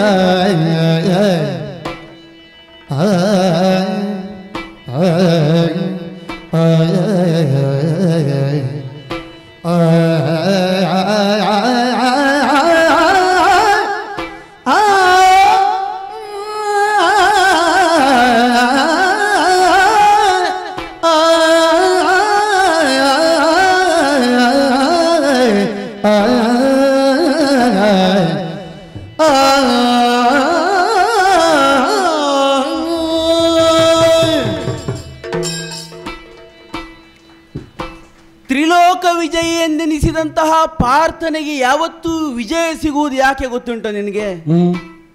ಅವನಿಗೆ ತನ್ನ ಅಪ್ಪನ ಸರಿಯಾದ ಪರಿಚಯ ಉಂಟು. ಕೈಯಲ್ಲಿರುವುದು ವಜ್ರಾಯುಧವೇ ಆದರೂ ಅದೊಂದರಿಂದಲೇ ನನ್ನಪ್ಪ ಗೆದ್ದದ್ದಲ್ಲ, ಎದುರಿಗೆ ಕುಳಿತಂತಹ ಮಾತಲಿಯ ಸಹಾಯವು ಅಷ್ಟೇ ಮುಖ್ಯ ಎಂಬುದಾಗಿ ಅರಿತವ. ಅದಕ್ಕಾಗಿ ಕೃಷ್ಣನನ್ನೇ ತನ್ನ ಸಾರಥಿಯನ್ನಾಗಿ ಮಾಡಿಕೊಂಡ. ನನಗೆ ಅವನಿಂದ ನೋಡುವಾಗ ಇನ್ನೊಂದು ಕಾಣ್ತದೆ. ಆಡಿದ ಮಾತಿಗೆ ಕೊಟ್ಟ ಮಾತಿಗೆ ವಿರುದ್ಧವಾಗಿ ಅಪ್ಪನೇ ಬಂದರೂ ಬಿಟ್ಟು ಕೊಟ್ಟವನಲ್ಲ, ಹೊಡೆದವ. ಹೌದಪ್ಪ. ಆದ್ರಿಂದ ಮಾತು ಉಳಿಸುವಲ್ಲಿ ವಿರೋಧಿಯನ್ನು ಆ ನೆಲೆಯಲ್ಲಾದ್ರೂ ಸರಿಗಟ್ಟಬೇಡುವ. ಹೌದಪ್ಪ. ಈಗ ನಾವಿಬ್ಬರು ಮಾತಿಗೆ ಬದ್ಧಾದ ರಥಿಕರು ಸಾರಥಿಗಳು, ಒಂದರ್ಥದಲ್ಲಿ ಸರಿಯಾದ ವಿರೋಧ ಇದು. ಹೌದಪ್ಪ. ಯಾರೋ ಹೇಳಿದ್ರಂತೆ ಏನಂತ, ಅರ್ಜುನನನ್ನು ಕೊಲ್ಲುವವರೆಗೆ ಕೇಳಿದ್ದನ್ನು ಕೊಡದೇ ಇರುವುದಿಲ್ಲ. ಅದು ಕೇಳುವ ವರ್ಗದವರಿಗೆ, ಎಲ್ಲರಿಗಲ್ಲ, ಕೇಳುವ ವರ್ಗದವರಿಗೆ ಅಂದ್ರೆ ವಿಪ್ರವರ್ಗಕ್ಕೆ ಆ ಮಾತಿನ ವ್ಯಾಪ್ತಿಯ ಒಳಗಿರುವುದು. ಅದಕ್ಕಿಂತ ಹೆಚ್ಚಿನವರಿಗೆ ನಾನು ಕೊಟ್ಟದಿದ್ದರೆ ಸ್ವವಿವೇಚನೆಯಿಂದ ಬಿಟ್ರೆ ಆ ಮಾತಿನ ವ್ಯಾಪ್ತಿಯಲ್ಲಿ ವಿಪ್ರವರ್ಗಕ್ಕೆ ಯಾಚಿತೋ ಏನ ಕೇನಚಿತ್, ಯಾಚನಾ ವೃತ್ತಿ ಯಾರಿಗೆ ಸಹಜವಾಗಿ ಕುಲಧರ್ಮವೋ ಅವರಿಗೆ ಅಂತ ತಾತ್ಪರ್ಯ. ವ್ಯಾಪ್ತಿಯನ್ನು ಯಾವಾಗ ಹೇಗೆ ಬೇಕಾದ್ರೂ ಮಾಡಿಕೊಳ್ಳಿ, ಯಾವಾಗ ಇಲ್ಲ. ಯಾಚನೆ ಮಾಡುವುದಕ್ಕೆ ಅಧಿಕಾರ ಯಾರಿಗೆ? ಪ್ರತಿಗ್ರಹಾಧಿಕಾರ ಇರುವುದು ಯಾರಿಗೆ? ಅಲ್ಲ, ಈಗ ನಾನು ಉತ್ತರ ಹೇಳುವುದಲ್ಲ, ನಿನ್ನ ಅಂತರಂಗಕ್ಕೆ ನೀನೇ ಕೇಳಿಕೋ. ಏನು ಆ ವ್ಯಾಪ್ತಿಯನ್ನು ಮೀರದೆ ಇದ್ದವರಿಗೆ ನೀನು ಕೊಡ್ಲಿಲ್ವ, ಕೊಟ್ಟಿದ್ಯೋ? ನೀನೇ ನಿನ್ನ ಪ್ರಶ್ನೆ ಅಂತರಂಗಕ್ಕೆ ಕೇಳಿದವರಿಗೆ ಮಾತ್ರ ಕೊಡುವುದು ಅಂತಲ್ಲ, ಕೇಳದೆಯೂ ಕೊಟ್ಟಿದ್ದೇನೆ ಕೆಲವರಿಗೆ, ಅದು ಬೇರೆ ವಿಷಯ. ಆದರೆ ಆ ಮಾತಿನ ವ್ಯಾಪ್ತಿಯಲ್ಲಿ ನಾನು ಅಬಾಧಿತನಾಗಿ ಉಳಿಯಬೇಕಾದ್ರೆ ಕೇಳುವ ವರ್ಗದವರು ಬಂದು ಏನು ಕೇಳಿದ್ರು ಕೊಡದೆ ನಾನು ಉಳಿಯಕೂಡದು.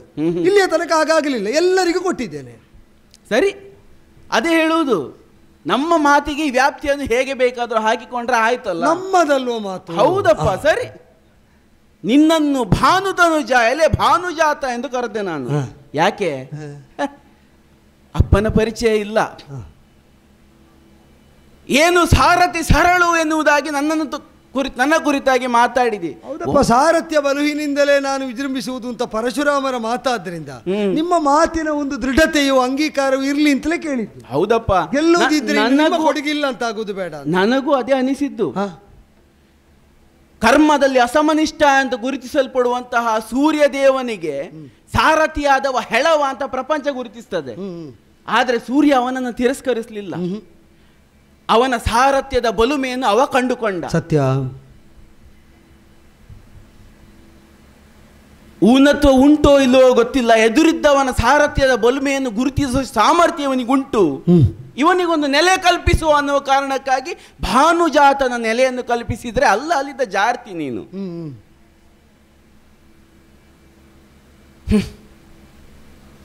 ನಿನ್ನ ಮಾತಿಗೆ ನೀನು ವ್ಯಾಪ್ತಿ ಕೊಟ್ಟುಕೊಳ್ತಿ, ನನ್ನ ಮಾತಿಗೆ ನನ್ನದೊಂದು ವ್ಯಾಪ್ತಿ.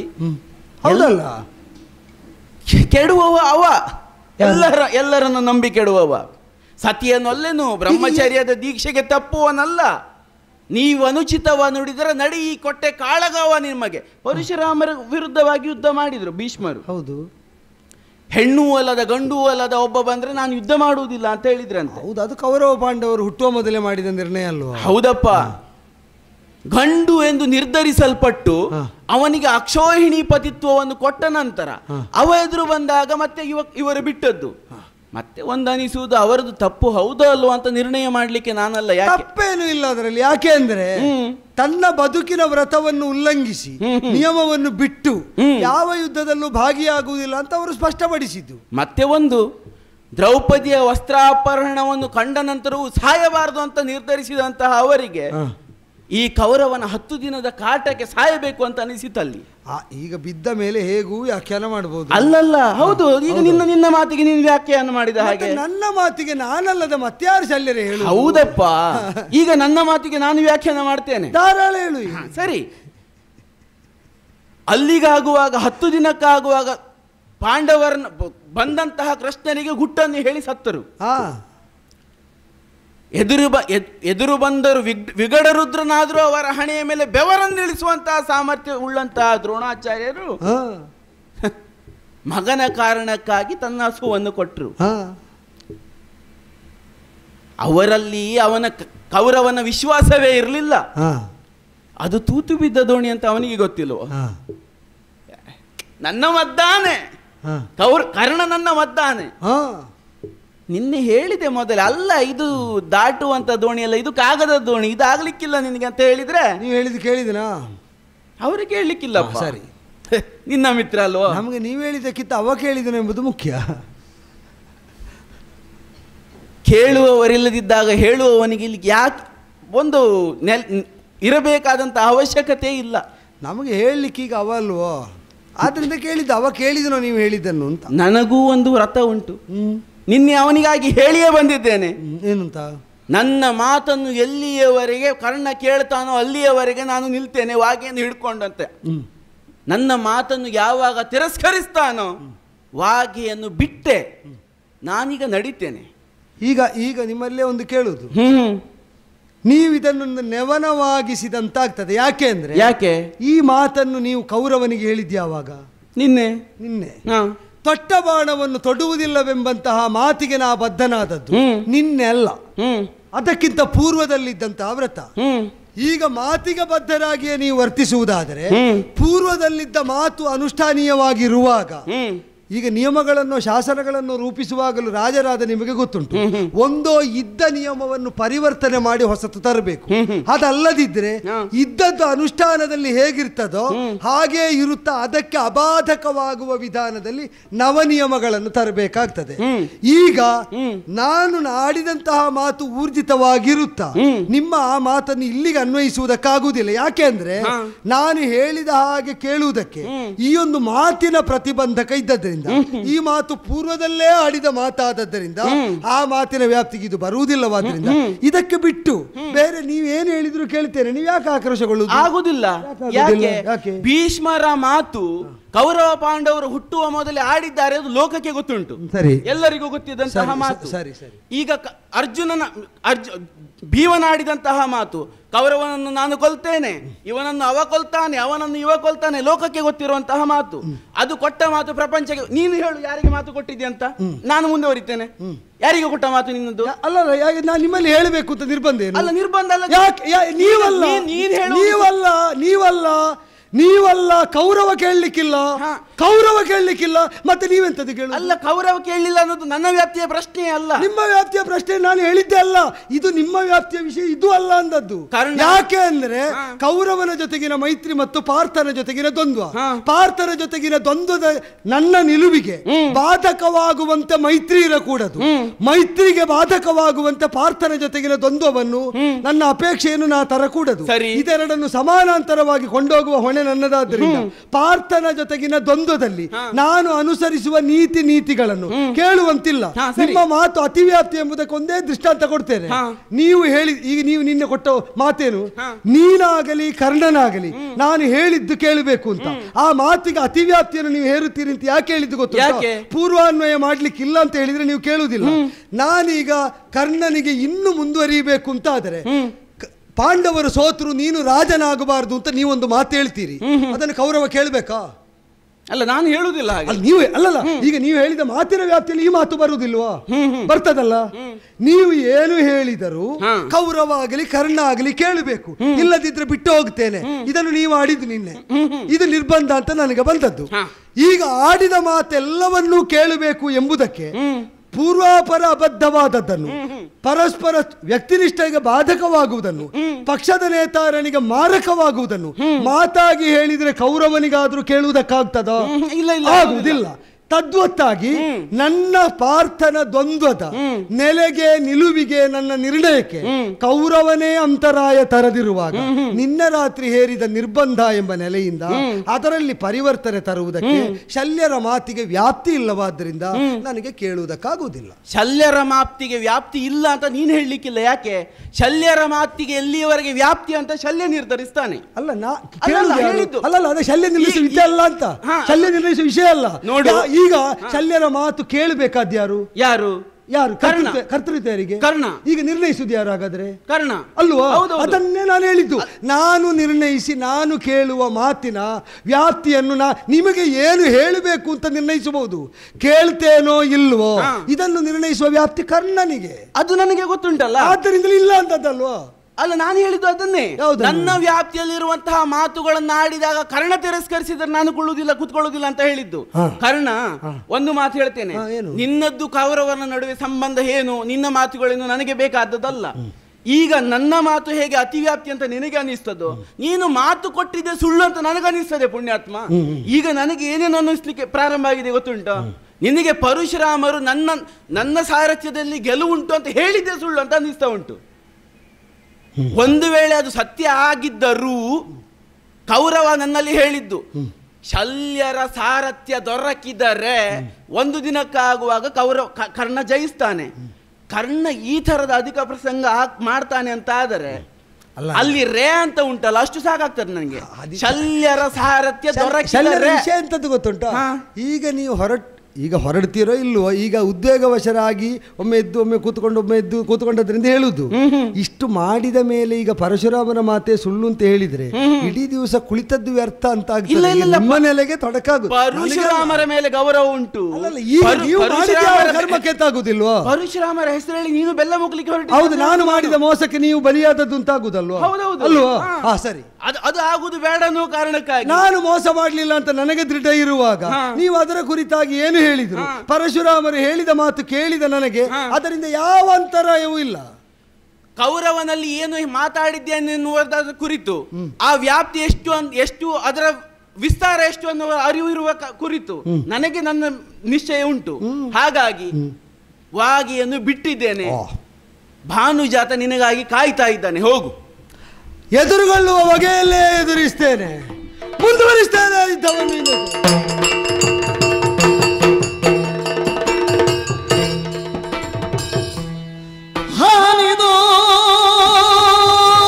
ಕರಿದು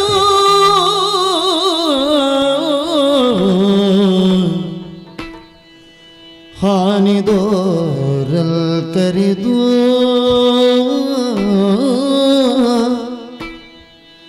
ನೃಪ ನಿನ್ನಾನಿ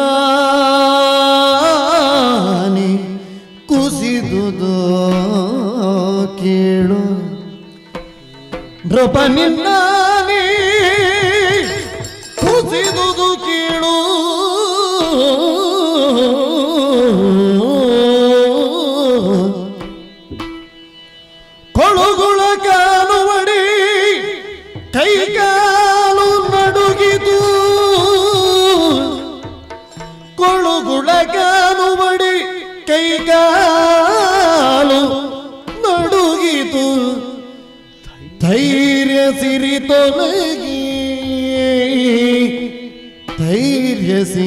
ತೊಲಗಿ ಹೀನನಾದನು ಕೌರವೇಶ್ವರ ಹೀನನಾದನು ಕೌರವೇಶ್ವರಗೇನು ಗತಿಯೋ ಕೌರವೇಶ್ವರಗೇನು ಗತಿಯೋ ಹರ ಮಹಾದೇವ ಏನು ಗತಿಯೋ ಹರ ಮಹಾದೇವ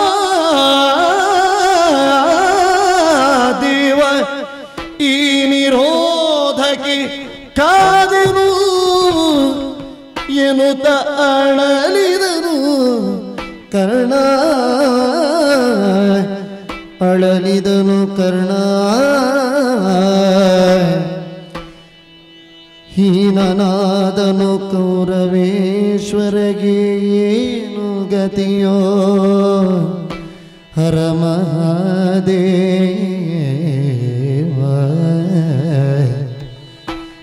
ಹರ ಮಹಾದೇವ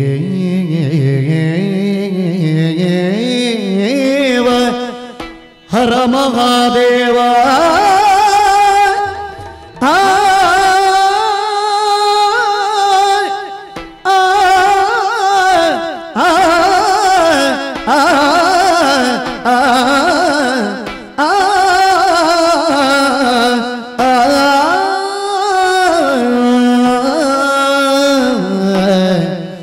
ಹರ ಮಹಾದೇವ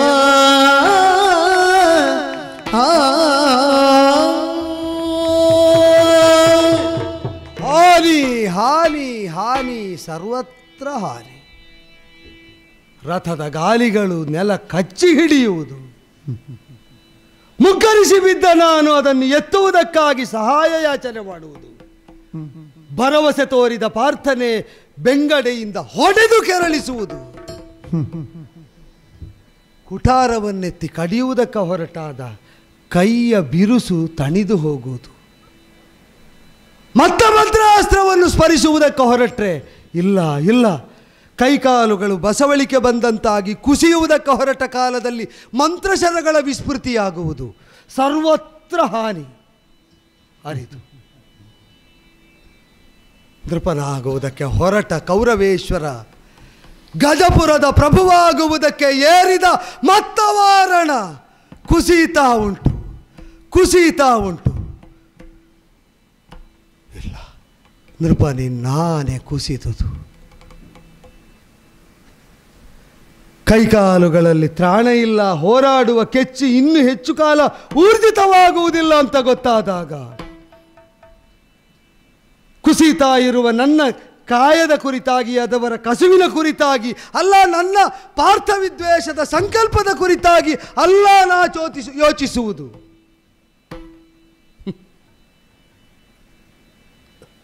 ಅತ್ಯಂತ ಕರ್ಣನನ್ನು ಪಾರ್ಥವಿದ್ವೇಷಕ್ಕಾಗಿ, ಪಾಂಡವ ವಿದ್ವೇಷಕ್ಕಾಗಿ ನೆಚ್ಚಿಕೊಂಡವರಿಗೆಲ್ಲ ಕೃತ್ಯದಿಂದ ಉತ್ತರ ಕೊಡ್ತಾನೆ ಕರ್ಣ ಎಂಬ ಭರವಸೆಯಲ್ಲಿದ್ದ ಕೌರವೇಶ್ವರನಿಗೆ ಉಳಿದವರು ಹಂಗಿಸಬಹುದಾದ, ಮೂದಲಿಸಬಹುದಾದ ಬಗೆ ನೆನೆದರೆ ಈ ಕ್ಷಣದಲ್ಲೂ ಬೆವರು ಸರುತ್ತದೆ. ಹೀನನಾಗಿ ಬಿಟ್ನಲ್ಲ. ಎಂತಹ ಕರ್ಣನನ್ನು ನಂಬಿದೆ. ರಣಮಧ್ಯದಲ್ಲಿ ಪಾರ್ಥನ ಕದನದಲ್ಲಿ ಕುಸಿಯುವ ಕರ್ಣನನ್ನು ನಂಬಿದೆ. ಮಂತ್ರಾಸ್ತ್ರ ಪ್ರಯೋಗಗಳು ಉಂಟು ಅಂತ ಹೇಳಿದ, ಯಾವುದು ನೆನಪಿಗೆ ಬಾರದಂತೆ ಬಿದ್ದು ಸಾಯುವ ಕರ್ಣನನ್ನು ನಂಬಿದೆ. ಒಂದು ವೀರೋಚಿತ ಮರಣವನ್ನಾದರೂ ಸ್ವಾಗತಿಸುವ ಯೋಧನ್ಯಾಯದ ಕದನದ ಪೌರುಷವನ್ನಾದರೂ ತೋರದ ಕರ್ಣನನ್ನು ನಂಬಿದೆ. ಯಾರೂ ಇಲ್ಲವಾಗಿ ಹೋಯ್ತಲ್ಲ. ನಿಷ್ಪಾಂಡವ ಪೃಥ್ವಿ ಎಂಬ ಅವನ ಆಶಯ ನನ್ನ ಹೆಗಲಲ್ಲಿ. ಪಾಂಡವ ವಿದ್ವೇಷದಲ್ಲಿ ಪಾರ್ಥನನ್ನು ನಾನೇ ಎದುರಿಸಿ ಮಡಗುತ್ತೇನೆ ಎಂಬ ನನ್ನ ವಿದ್ವೇಷ ಅವನ ಹೆಗಲಲ್ಲಿ. ಪರಸ್ಪರರ ಆಶಯವನ್ನು ಪರಸ್ಪರರು ಹೊತ್ತು ಇಷ್ಟು ದೂರ ಸಾಗಿ ಬಂದ ಮೇಲೆ ನಾನಳಿದಲ್ಲಿಗೆ ಪಾರ್ಥವಿದ್ವೇಷದ ನನ್ನ ಹಗೆತನ ಅದು ಮಣ್ಣು ಸೇರ್ತದೆ. ಅದಲ್ಲ ನಾ ಯೋಚಿಸುವುದು. ನಿಷ್ಪಾಂಡವ ಪೃಥ್ವಿಯನ್ನು ಒಂದು ದಿನವಾದರೂ ಪಾಲಿಸಬೇಕು ಅಂತ ಹೊರಟ ಅವನ ಆಶೋತ್ತರಗಳಿಗೆ ಹೆಗಲೆಳೆಯಾಗಿ ಧೈರ್ಯ ತುಂಬುವವ ಯಾರಿದ್ದಾರೆ? ಶಿವನೇ ಶಿವನೇ ಶಿವನೇ.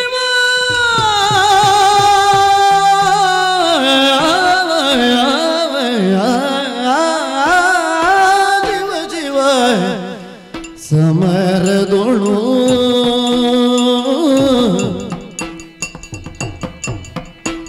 ಕೈ ಸೋತೇನಲ್ಲ ಶಿವ ಶಿವ ಸಮರದೊಳು ಕೈ ಸೋತೇನಲ್ಲ ಭುವನೇಶ ಮಮತೆಯೊಳು ಸೋತಿನಲ್ಲ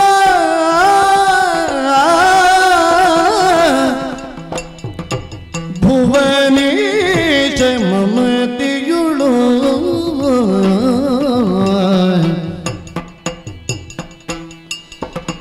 ಕುವರನಂದದೊಳ್ ಎನ್ನನೋ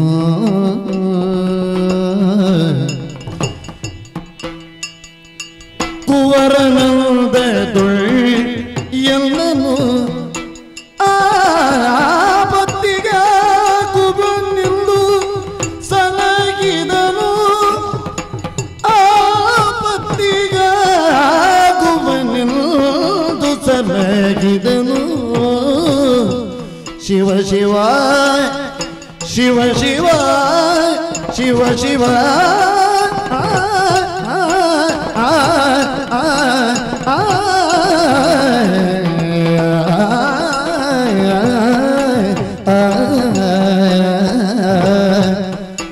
ಕೈ ಸೋತೆನಲ್ಲ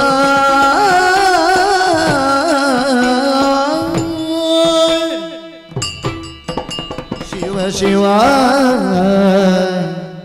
ಪಾರ್ಥ ವಿದ್ವೇಷವನ್ನು ಸಾಧಿಸುವ ಭರದಲ್ಲಿ ಕೈಸೋಲು ಬಂತು ಎಂಬುದಕ್ಕಾಗಿ ಮನಸ್ಸು ಮರುಗುತ್ತಾ ಇಲ್ಲ. ಸಹಜವಾಗಿ ವಿರೋಧ ಭಾವವನ್ನು ಜಾಗೃತವಾಗಿಸಿಕೊಂಡು ಬಾಳಿ ಬದುಕಿದ ನನಗೆ ಬದುಕಿನ ಪರಮಧ್ಯೇಯಕ್ಕೆ ನಾ ವಿದೂರನಾಗಿಯೇ ಉಳಿಯಬೇಕಾದಲ್ಲ, ಸಾವಿನ ಸಂಕಟದಲ್ಲೂ ಎಂಬುದು ಅತ್ಯಂತ ನಿರಾಶೆಯನ್ನು ಮೂಡಿಸಬೇಕಾಗಿತ್ತು. ಇಲ್ಲ, ಈ ಕಾಲದಲ್ಲಿ ಆಶ್ರಿತ ಪೋಷನಾದಂತಹ ಭುವನೇಶ ಮಮತೆಯಿಂದ ಪೊರೆದ ಬಗೆಗಳೆಲ್ಲ ಒಂದೊಂದಾಗಿ ನೆನಪಾಗುತ್ತಾ ಇರುವ ವೇಳೆಯಲ್ಲಿ ಅವನಿಗೆ ಆಸರೆಯಾಗಿ ಅವರ ಆಶೋತ್ತರಗಳ ಸಂರಕ್ಷಕನಾಗಿ ಒದಗುವುದಕ್ಕಾಗ್ತಾ ಇಲ್ಲ ಎಂಬ ವಿಷಾದ ದಟ್ಟವಾಗಿ ಆವರಿಸಿಕೊಂಡದ್ದು ಬಿಟ್ಟರೆ ವ್ಯಕ್ತಿಗತವಾದಂತಹ ವಿದ್ವೇಷ ಸಾಧನೆ ಆಗಲಿಲ್ವಲ್ಲ ಅಂತಲ್ಲ. ಆ ವಿದ್ವೇಷಕ್ಕಾಗಿ ಅದನ್ನು ಸಾಧಿಸದೆ ಹೋದದ್ದಕ್ಕಾಗಿ ಹತಾಶೆ ಬರದಂತೆ ಪಾಂಡವ ಪಾಲಕರೆಲ್ಲ ವ್ಯವಸ್ಥೆ ಮಾಡಿ ಆಗಿದಲ್ಲ. ಭೂಮಿಯೇ ಮುನಿದು ನಿಂತದ್ದು, ವಿಪ್ರಶಾಪ, ದೇವನಾಡಿದಂತಹ ಮಾತು, ತಾಯಿ ಬಂದು ಕೇಳಿದ ಕೇಳಿಕೆ, ಗುರುವಿನ ಶಾಪ, ಬದುಕಿನ ಪ್ರತಿಕೂಲವಾದ ಸನ್ನಿವೇಶಗಳು, ಇದೆಲ್ಲ ಎಲ್ಲೋ ಅಂತರಂಗದಲ್ಲಿದ್ದ ಪಾರ್ಥ ವಿದ್ವೇಷವನ್ನು ದಮನಿಸ್ತಾ ಒಂದು ಹಂತದಲ್ಲಿ ಅದು ಸಾಧ್ಯವಾಗದೇ ಇದ್ದರೂ ದೊಡ್ಡ ವಿಷಯ ಅಲ್ಲ ಎಂಬ ಹಂತದಲ್ಲಿ ನನ್ನೊಳಗಿನ ಆ ವಿದ್ವೇಷದ ಕಾವನ್ನು ಕಡಿಮೆಯಾಗಿಸಿತು. ಆದರೆ ಕೌರವನಿಗೆ ಒದಗುವುದಕ್ಕಾಗುವುದಿಲ್ಲ ಎಂಬ ಭಾವ ಅದು ದಟ್ಟವಾಗಿ ಕಾಡುತ್ತಾ ಇರುವುದು ಯಾಕೆ ಅಂದರೆ, ಆಪತ್ತಿಗಾಗುವನೆಂದು ಸಲಹಿದ ತಾಯ್ತನವನ್ನು ಹೊಂದಿದವನವನು. ನಾ ಮಾಡಿದ್ದು ದೌಷ್ಟ್ಯ ಅಂತ ಪ್ರತಿಜ್ಞೆ ಮಾಡಿದ್ದು ಪಾಂಡವರ ಪಾಳೆಯದಲ್ಲಿ. ನಾ ವಧ್ಯನಿದ್ದೇನೆ ಅಂತ ಸಾಧಿಸಿ ಸಾರಿದ್ದು ಪ್ರತಿಜ್ಞಾ ರೂಪದಲ್ಲಿ ಪಾರ್ಥ ಅಂತ ನನ್ನನ್ನು ಉಳಿಸುವುದಕ್ಕೆ ಅಂತ ಕೃಷ್ಣನು ನನ್ನ ಅಮ್ಮನು ಬಂದು ನಿಂತು ಕೇಳಿದ್ದ ಹೌದಲ್ಲ. ಅಂದರೆ ಪುತ್ರನಾದದ್ದರಿಂದಲೋ ಯಾವುದೋ ಅಲ್ಪ ಗುಣಗಳು ನನ್ನನ್ನು ಆಶ್ರಯಿಸಿ ನಿಂತದ್ದರಿಂದಲೋ ನಾವು ಹೇಳಿದ್ದನ್ನು ಒಪ್ಪಿದರೆ ಇಷ್ಟೆಲ್ಲ ಪಾತಕ ಮಾಡಿದರೂ ಪತನ ಹೇತುಕವಾದ ಕರ್ಮ ಮಾಡಿದರೂ ಬದುಕಿಸಿ ಬಿಡೋಣ ಅಂತ ದೇವನು ತಾಯಿಯೂ ಮನಸ್ಸು ಮಾಡ್ತಾರಾದರೆ ಲೋಕ ಎಲ್ಲ ದೂಷಿಸುವಷ್ಟು ದುರ್ಗುಣಗಳು ನನ್ನ ಕೌರವನಲ್ಲಿರಲಿ, ಅವನನ್ನು ರಕ್ಷಿಸಬೇಕು ಅಂತ ಹಂಬಲಿಸುವಷ್ಟು ನನ್ನೆಡೆಗೆ ಅವನು ಕರುಣಾರ್ದ್ರನಾಗಿದ್ದಾನಲ್ಲ. ಎಷ್ಟು ದುಷ್ಟನಾದರೂ ನಮಗೆ ಉಪಾದೇಯನೇ ಹೌದಾದರೆ ರಕ್ಷಣೀಯನಿದ್ದಾನೆ ಅಂತ ನನ್ನನ್ನು ರಕ್ಷಿಸುವುದಕ್ಕೆ ಕಾಳಜಿ ತೋರಿಸ್ತಾ ಕೃಷ್ಣನು ಕುಂತಿದೇವಿಯು ತಮ್ಮನ್ನು ತಾವು ಪ್ರಕಟಿಸಿದ್ದು ಹೌದಾದರೆ ನನ್ನ ಕೌರವನನ್ನು ಉಸಿರಿನ ಕೊನೆಯ ತನಕವೂ ಬದುಕಿಸುವಲ್ಲಿ ನಾನು ಯತ್ನಿಸಬೇಕಾದ್ದರಲ್ಲಿ ಯಾವ ತಪ್ಪು ಇಲ್ಲ. ಆದ್ದರಿಂದಲೇ ಬಿಟ್ಟು ಬರಲಾರೆ ಅಂತ ದೈವಕ್ಕೂ ತಾಯಿಗೂ ಆಡಿದ್ದು. ನನಗೆ ಅವನನ್ನು ರಕ್ಷಿಸಿಕೊಳ್ಳುವುದಕ್ಕೆ ಎಷ್ಟು ಕಾರಣ, ಅವನ ವ್ಯಕ್ತಿತ್ವದ ಯಾವ ಚೆಲುವಿಕೆಗಳು ಕಾರಣ. ಆಡಿ ತುದಿ ಮೊದಲಿಲ್ಲದೆ ಇದ್ದ ವಿಚಾರವನ್ನು ನಾನು ಮುಗಿಸಿ ಬಿಡುವುದಕ್ಕುಂಟೆ. ಒಂದೇ ಜೀವ ಒಂದೇ ಭಾವ, ಅದೊಂದು ಸಾಕು. ಕರ್ಣ ಕುರುಪತಿಗೆ ಒಂದೇ ಜೀವ ಒಂದೇ ಭಾವ ಅಂತಾದರೆ ಅಷ್ಟು ತಾದಾತ್ಮ್ಯ ಹೊಂದಿದ್ದರಲ್ಲಿ ಈಗ ಬೇರ್ಪಟ್ಟು ಅಗಲಿ ಹೋಗಬೇಕು ಅಂತಾದರೆ ಕೈಕಾಲುಗಳಲ್ಲಿ ಅಲ್ಪ ತ್ರಾಣವಾದರೂ ಇದ್ದಿದ್ದಿದ್ರೆ ನನ್ನ ಪ್ರಾಣವನ್ನು ಕೌರವನ ಸಂಕಲ್ಪದ ಜೊತೆ ಸೇರಿಸಿ ಕಳೆದುಕೊಳ್ತು ಬಿಟ್ಟಿದ್ದೆ. ಕೌರವೇಶ್ವರ ಅದನ್ನು ಸಾಕ್ಷಾತ್ಕಾರ ಮಾಡುವಲ್ಲಿ ನನಗೆ ಸಾಮರ್ಥ್ಯ ಸಾಲದೆ ಹೋದರೂ ಕೊನೆಯ ಇಸಿರಿರುವ ತನಕ ಅದಕ್ಕಾಗಿ ಶ್ರಮಿಸಿದ್ದೇನೆ. ಮಂತ್ರಾಸ್ತ್ರಗಳು ಮರೆತ ಸ್ಥಿತಿಯಲ್ಲಿ, ಕುಸಿದು ಕುಳಿತ ಸ್ಥಿತಿಯಲ್ಲಿ ಧೃತಿಯಿಂದ ಎದ್ದು ಪಾರ್ಥನ ನಿಶಿತ ಮಾರ್ಗಣಗಳಿಗೆ ಎದೆಯಷ್ಟು ಅಷ್ಟಾದರೂ ಒಂದು ಸ್ಥೈರ್ಯವನ್ನು ಕಲ್ಪಿಸುವುದಕ್ಕೆ ಇನ್ಯಾವ ಪುಣ್ಯಕರ್ಮವನ್ನು ಮಾಡಿದರೆ ಸಾಧ್ಯ? ಬದುಕಿನ ಯಾವ ಆಶೋತ್ತರಗಳನ್ನು ಉಳಿಸಿಕೊಳ್ಳಿಲ್ಲ.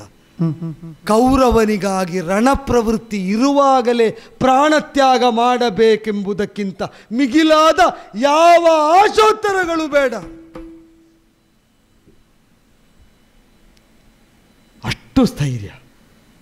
ಅಷ್ಟು ಸ್ಥೈರ್ಯ ಸಿದ್ಧಿಸುವ ತನಕ ಧರಿಸಿದ ಈ ಕವಚ ನನ್ನ ಪ್ರಾಣವನ್ನು ರಕ್ಷಿಸಿದರೆ ಸಾಕಿತ್ತು. ನಾ ಮಾಡಿದ ಸತ್ಕರ್ಮಗಳಲ್ಲಿ ಯಾವುದರದ್ದಾದರೂ ಒಂದು ಅಂಶ ಕೌರವನಿಗಾಗಿ ಎದ್ದು ನಿಂತು ಎದೆ ಸಟಿಸಿ ಪಾರ್ಥ ಹೊಡೆ ಎದುರಿಸ್ತೇನೆ ಅಂತ ಆಡುವ ಸ್ಥೈರ್ಯ ಕೊಟ್ಟರೆ ಸಾಕಿತ್ತು. ದೇವರೇ ದೇವರೇ ದೇವರೇ. ಬೀಜದಿಂದ ಸೂಚತುತನ ಕೂಡಿರುತ್ತಿಲ್ಲದ ತ್ಯಾಗದೊಳಗೆ ನಿಲ್ಲದಿ ಕುಂದುಗಾಣೆ ಬೆನುತನ ವೈತಂದಿ ಬಿಲ್ಡಿ ಕೆಮ್ಮಪೇಕ್ಷೆಯ ಇಂದು ಪೂರೈಸುವುದು ರಾಧೆ.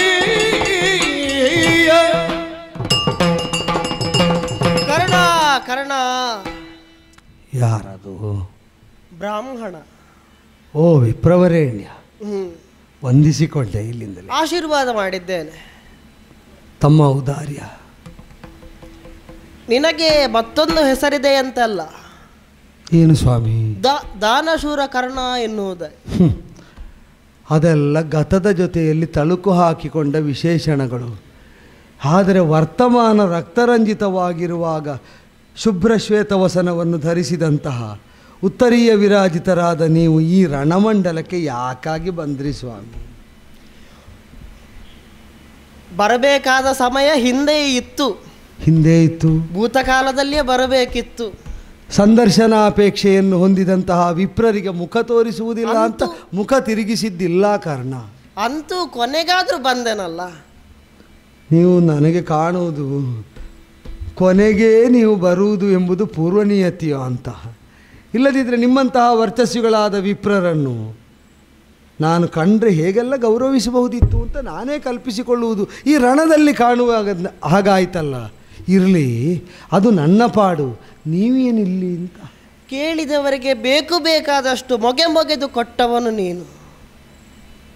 ಯಾಚಕ ವರ್ಗದಲ್ಲಿ ಕೇಳಿದವರಿಗೆಲ್ಲ ಕೊಟ್ಟಿದ್ದೇನೆ ಸ್ವಾಮಿ. ನಾನು ಈಗ ಯಾಚಕನಾಗಿಯೇ ಬಂದಿದ್ದೇನೆ. ನೀವು ಈಗ ಯಾಚಕನಾಗಿ ಬಂದದ್ದು ಅಂದರೆ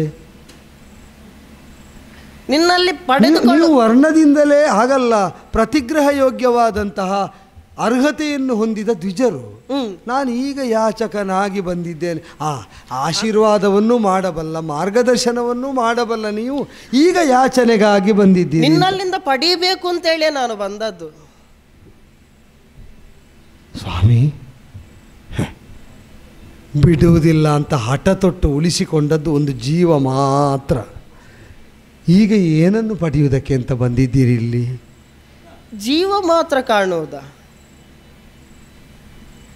ಹೌದು, ನಾನು ಹಿಡಿದು ನಿಲ್ಲಿಸಿದ್ದು. ಅಂದರೆ ಅದು ಎಷ್ಟಿದ್ದರೂ ದೇಹಧಾರಣೆ ಮಾಡಿರುವಲ್ಲಿಯ ತನಕ ವ್ಯಕ್ತಿನಿಷ್ಠ ಅಹಂಕಾರ ಇರ್ತದಾದ್ದರಿಂದ. ಅದಲ್ಲದಿದ್ದರೆ ಜನನ ಮರಣಾದಿಗಳೆಲ್ಲ ಹುಟ್ಟುವಾಗಲೇ ನಿಯತಿಯ ವಿವಶತೆಗೆ ಒಳಗಾಗಿದೆ ಎಂಬ ಸೂಕ್ತಿಯನ್ನು ನಾವು ಪ್ರಮಾಣ ಅಂತ ಒಪ್ಪಿದರೆ, ಯಾವಾಗ ಸಾಯಬೇಕು, ಹೇಗೆ ಸಾಯಬೇಕೆಂಬುದು ಪೂರ್ವಕರ್ಮ ನಿರ್ಣಯದಿಂದ ಆಗಿರ್ತದೆ. ಆದರೂ ಪ್ರಾಣ ಹಿಡಿದು ನಿಲ್ಲಿಸಿದ್ದು ಅಂತ ನಾವು ಹೇಳುವುದಿಲ್ವೋ? ನಮ್ಮ ಸಂಕಲ್ಪದಲ್ಲಿ ನಾನು ಉಳಿಸಿಕೊಂಡದ್ದು ಅದನ್ನು ಮಾತ್ರ ಸ್ವಾಮಿ. ಈ ಕಾಲದಲ್ಲಿ ನೀವೀಗ ಪಡೀಬೇಕು ಅಂತ ಬಂದದ್ದು ಅಂದರೆ ಅಲ್ಲ, ನಿನಗೆ ಈ ಸಂಕಟವೇ ಬೇಡ ಅಂತ ಅಲ್ಲ. ಈ ಸಂಕಟವೂ ಬೇಡ ಅಂದರೆ ನಾನು ಸಾಯುವುದು ಒಳ್ಳೆಯದು ಅಂತ ಹೇಳಿದಾಗ ಹಾಗಲ್ಲ, ಆ ಭಾವಾರ್ಥದಲ್ಲಿ ಹೇಳಿದ್ದಲ್ಲ. ಮತ್ತೆ ಯಾವುದು? ನಿನಗೆ ಹುಡುಕಬೇಕಾದಂತಹದ್ದೇನಿಲ್ಲ, ಇವರಿಗೆ ಏನು ಕೊಡಬೇಕು ಏನನ್ನು ಎಲ್ಲಿ ಉಂಟು? ನನ್ನ ಸಂಕಲ್ಪ ಮಾತ್ರ ನನ್ನ ವಶ ಅಂತ ಹೇಳ್ತೇನೆ. ಅಲ್ಲಿಯೇ ಉಂಟಲ್ಲ.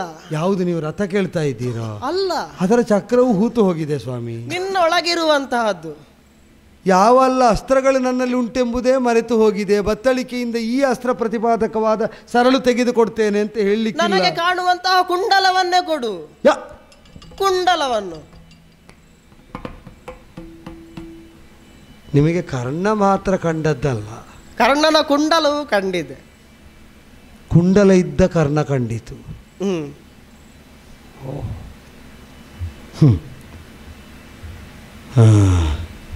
ಇದನ್ನೀಗ ಕೊಡಬೇಕು ಸ್ವಾಮಿ. ಜನ್ಮಾದಾರಭ್ಯ ಜೊತೆ ಸೇರಿಯೇ ಅದನ್ನು ನೋಡಿ ನನಗೆ ಅಭ್ಯಾಸ. ನಾನದನ್ನು ಕಿತ್ತು ಕೊಡಬೇಕು. ತಮಗೆ ಆದೀತಾ? ಆದೀತು. ಅಂದರೆ ನನ್ನ ಸಂಕಲ್ಪ ಕರ್ಣಧಾರಕತ್ವ ಅಂದರೆ ಯಾವುದೋ ಒಂದು ಹೊಣೆಯನ್ನು ಹೊತ್ತು ನಿರ್ವಹಿಸುವುದು ಅಂತ ತಾತ್ಪರ್ಯ. ಕೌರವನ ಸಂಕಲ್ಪ ರಕ್ಷಣೆಯ ಕರ್ಣಧಾರಿಯಾಗಿ ನಾನಿದ್ದವನು. ಬಂದು ಬ್ರಾಹ್ಮಣರು ಏನೆಲ್ಲ ಕೇಳಬಹುದು ಅಂದರೆ, ಈ ಕಾಲದಲ್ಲಿ ಇದೊಂದು ಸಂಕೇತವಾಗಿ ಒದಗಿ ಕೌರವನನ್ನು ನಾನು ಇನ್ನೂ ರಕ್ಷಿಸ್ತೇನೆ ಎಂಬ ಆ ಭಾವವೇ ನನಗೆ ಸಂಕಟ ಕೊಡ್ತಾ ಇದ್ದದ್ದು. ಕೌರವನನ್ನು ರಕ್ಷಿಸ್ತೇನೆ ಅಂತ ಹೇಳಿದವನು ಕೌರವನಿಗಾಗಿ ಹೋರಾಡುವುದಕ್ಕೆ ಇನ್ನೂ ಸಾಮರ್ಥ್ಯ ಇಲ್ಲದೆ ಹೋಯ್ತಲ್ಲ ಅಂತ ವ್ಯಥಿತನಾಗಿರುವಾಗ ಕರ್ಣಭಾರವನ್ನು ಇಳಿಸುವುದಕ್ಕೆ, ಕರ್ಣಧಾರಕತ್ವವನ್ನು ಹೊಂದಿದ ಕರ್ಣನಲ್ಲಿ ಕರ್ಣಕುಂಡಲಗಳನ್ನು ಕೇಳುವುದು ಅಂತಂದರೆ ಏನು? ನೀ ನರಳಬೇಡ, ಇನ್ನು ಮುಂದೆ ಕೌರವನ ರಕ್ಷಣೆ ಅದಕ್ಕಾಗಿ ಶ್ರಮಿಸುವುದು, ಈ ಹೊಣೆಯನ್ನೇ ನೀನು ನನ್ನ ಪಾಲಿಗೆ ಬಿಟ್ಟುಕೊಟ್ಟು ಮುಕ್ತನಾಗು. ದೈವಾನುಗ್ರಹ ಅಂದರೆ ಹೀಗಿರಬೇಕು. ಭಾವದಿಂದ ನರಳುತ್ತಾ ಇದ್ದಾಗ ಅಂತರಂಗವನ್ನು ಪ್ರಫುಲ್ಲಿತವಾಗಿಸುವುದಕ್ಕೆ ನಿಮಗೆ ನನ್ನ ಕುಂಡಲ ಕಂಡಿತಲ್ಲೇ? ಇದೋ ಕಿತ್ತು ಪಡಿತೇನೆ. ಕಿತ್ತಾಯ್ತು ಸ್ವಾಮಿ, ಕಿತ್ತಾಯ್ತು. ಭಿಕ್ಷೆ ಮಾಡುವುದಕ್ಕೆ ಬಂದದ್ದ. ನಾನು ಎಲ್ಲಿ ಹೇಳಿದೆ? ದಾನ ರೂಪದಲ್ಲಿ ಕೊಡಬೇಕು ಅಂತ ಕೊಡ್ತಾ ಇದ್ದೇನಲ್ಲ ಎರಡು ಕೈಯಿಂದಲೂ. ಇದು ದಾನ ರೂಪವ. ದಾನವಾಗಿ ಕೊಡಬೇಕಾದ್ರೆ ದಾನವಾರಿ ಬೇಡುವ. ದಾನವಾರಿ ಜಲ ಬೇಡುವೆ. ಸ್ವಾಮಿ, ನನ್ನ ಕೈಯಲ್ಲಿದ್ದ ದಾನ ವಸ್ತುವನ್ನು ನೋಡಿ ನನ್ನ ಎದುರಿನಲ್ಲಿದ್ದವನ ರಥದ ಮುಂಭಾಗ ನೋಡಿಕೊಂಡು ಸ್ವೀಕರಿಸಿಬಿಡಿ. ಅದಾಗುವುದಿಲ್ಲ. ದಾನವಾರಿ ಅಂತ ಅವನಿಗೆ ಹೆಸರು ಸ್ವಾಮಿ. ನಾನು ಆ ಅರ್ಥದಲ್ಲಿ ಕೇಳಿದ್ದಲ್ಲ. ದಾನಕ್ಕೆ ಬೇಕಾದಂತ ವಾರಿಯನ್ನು ಕೊಡಬೇಕು. ದಾನದ ವಾರಿ, ದಾನಕ್ಕಿದ್ದ. ಸ್ವಾಮಿ, ಕಣ್ಣೀರು ಒಸರದ ಸ್ಥಿತಿಯಲ್ಲಿ, ರಕ್ತವೆಲ್ಲ ಬಸಿದು ಹೋದ ಸ್ಥಿತಿಯಲ್ಲಿ ಉಳಿದದ್ದು ಅದೋ ಕುಂಡಲಗಳಿಗೆ ಲೇಪಿತವಾಗಿ ರಕ್ತರಂಜಿತವಾಗಿದೆ ಕುಂಡಲ. ಯಾವುದನ್ನು ಬಸಿದು ತರಲಿ ವಾರಿಯನ್ನು? ದಾನವಾಗಿ ಕೊಡುವಾಗ ಶುದ್ಧವಾದಂತಹ ಜಲವೇ ಬೇಕು. ಅದಕ್ಕೆ ಕಣ್ಣೀರು ಆಗುವುದಿಲ್ಲ, ಮತ್ತೊಂದು ಆಗುವುದಿಲ್ಲ. ವಸ್ತುವಿನಲ್ಲಿ ರಕ್ತ ಮೆತ್ತಿದ್ದರೂ ಕೂಡ ವಾರಿ ಶುದ್ಧ ಬೇಕಲ್ವ? ಶುದ್ಧ ಬೇಕು. ಆ ನೀವು ಅದ್ಭುತ ಬ್ರಾಹ್ಮಣರು ಮಾತ್ರ. ಶುದ್ಧವಾದಂತಹ ಜಲ ಎಲ್ಲೆಲ್ಲಿ ಹುಡುಕಬೇಕಾದಂಥ ಅವಶ್ಯಕತೆ ಇಲ್ಲ. ದೂರದಲ್ಲಿ ತೋರಿದರೆ ಎದ್ದು ನಡೆದು ಸಾಗುವುದಕ್ಕೂ ತ್ರಾಣ ಇಲ್ಲದೆ ಕುಸಿದು ಬಿದ್ದ ಕರ್ಣ ನಿಮಗೆ ಶುದ್ಧೋದಕವನ್ನು ಎಲ್ಲಿಂದ ತರಲಿ ಸ್ವಾಮಿ? ಎಲ್ಲರೂ ಹೇಳುವುದು ಹಾಗೆ, ಹರಿ ಅಲ್ಲಿದ್ದಾನೋ ಇಲ್ಲಿದ್ದಾನೆ ಎನ್ನುವುದಾಗಿ. ನಿಜವಾಗಿ ವಾಸುದೇವ ಇರುವುದು ನಮ್ಮ ಒಳಗೆ. ಇದು ಅಲ್ಲಿ ಹುಡುಕಬೇಕಾದಂಥ ಅವಶ್ಯಕತೆ ಇಲ್ಲ. ನಿನ್ನ ವಕ್ಷಸ್ಥಳದಲ್ಲಿರುವಂತಹ ಅಮೃತ ಕಲಶ ಉಂಟಲ್ಲ, ಅದರಲ್ಲೇ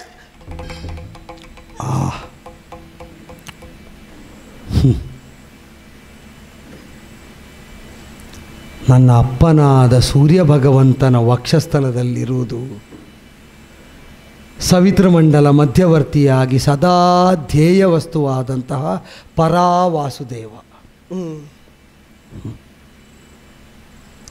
ಅಲ್ಲಿಂದ ಉದಿಸಿ ಕ್ಷಾತ್ರ ತೇಜದಿಂದ ಇದು ತನಕ ಹೆಣಗಾಡಿ ಬದುಕಿದ ನಾ ಸಾಯುವ ಕಾಲದಲ್ಲಿ ಅಲ್ಲಿಂದ ಬಂದ ನನ್ನೊಳಗೂ ಕೂಡ ಅಮೃತಾತ್ಮಕನಾದಂತಹ ನಾರಾಯಣನನ್ನು ಹೃನ್ಮಧ್ಯದಲ್ಲಿ ಹೊತ್ತ ಭಾಸ್ಕರನಿಂದ ಹುಟ್ಟಿದವನಾದದ್ದರಿಂದ ಅವನ ಒಂದು ಅಂಶ ಇಲ್ಲಿ ಉಂಟು ಅಂತ ಒಪ್ಪಿ ಕೇಳಿದ ಕೇಳಿಕೆ ಅಲ್ವೋ ಇದು? ಸುಪ್ರಸನ್ನ ಮೂರ್ತಿ, ಸಾಕು ಸಾಕು. ಒಳಗಿದ್ದದ್ದನ್ನು ಕೃಪಣತೆಯಿಂದ ನಾನು ಉಳಿಸಲಾರೆ. ಅದನ್ನು ಹೊರತೆಗೆದು ನಿನಗ ದಾನ ಕೊಡುವುದಕ್ಕೆ ತೊಡಕ ಆಗಿರುವ ಕವಚವನ್ನು ನೀನೂ ಉಳಿಸಕೂಡದು. ನೀ ಕವಚ ಕಡಿದ ಮೇಲೂ ದ್ರವ್ಯ ನನಗೆ ಬೇಕು ಅಂತ ಉಳಿಸಲಾರೆ. ನಾ ದ್ರವ್ಯವನ್ನು ಹೊರತೆಗೆಯುವ ಆ ಅಂತರಂಗದ ಅಮೃತ ಕಲಶದ ದ್ರವವನ್ನು ತೆಗೆದು ಈ ಕರ್ಣಕುಂಡಲಗಳನ್ನು ಆರ್ದ್ರವಾಗಿಸಿ ಧಾರೆ ಎರೆಯುವ ಸಂಕಲ್ಪ ಮಾಡುವ ಹೊತ್ತಿನಲ್ಲೇ ಅದಕ್ಕೆ ಪ್ರತಿಬಂಧಕವಾದ ಈ ಕೊನೆಯ ಕವಚವನ್ನು ಹರಿಯುವ ಸಂಕಲ್ಪವನ್ನು ಸನ್ನಿಧಾನವೂ ತೋರ್ತದಾದರೆ ಕರ್ಣನ ಅಂತರಂಗ ಯಾರಿಗೆ ಗೊತ್ತಾಗದಿದ್ರು ಅಂತರಂಗ ನಿವಾಸಿ ತಿಳಿದಿದ್ದಾನೆ ಅಂತ ಸಮಾಧಾನದಲ್ಲಿ ಅವನಿಗೆ ನನ್ನ ಉಸಿರು ಅರ್ಪಿಸುವುದಕ್ಕಾಗ್ತದೆ. ಸ್ವೀಕರಿಸ್ತೀರಾ? ಸ್ವೀಕರಿಸಿದ್ದೇನೆ. ಅಂತರಂಗದಲ್ಲಿ ಕಲ್ಪನೆ ಮಾಡಿದಂತಹ ಮೂರ್ತಿಯನ್ನ ನೀನಿಲ್ಲಿ ನೋಡುವುದಲ್ಲ, ಅರ್ಜುನನ ರಥದಲ್ಲಿ ನೋಡಿಕೊ. ಹರೇ ಕೃಷ್ಣ ವಾಸುದೇವ. ಪಾರ್ಥ ತಡ ಮಾಡುವುದಲ್ಲ, ಇದು ಶರಣಾಗತಿ ಹೊಂದಿದಂತಹ ಈ ಕರ್ಣನನ್ನ ಆ ಕಾಲದಲ್ಲಿ ಪರಶಿವನಿಂದ ಪಾಶುಪತಾಸ್ತ್ರವನ್ನ ಪಡೆಯುವಾಗ ಒಳ್ಳೆ ರೀತಿಯಲ್ಲಿ ಪಡೆದಂತಹ ಆ ಅಂಜಲಿಕಾಸ್ತ್ರವನ್ನ ಇದೋ ಈ ಕಾಲದಲ್ಲಿ ಅವನ ಮೇಲೆ ಪ್ರಯೋಗವನ್ನ ಮಾಡು.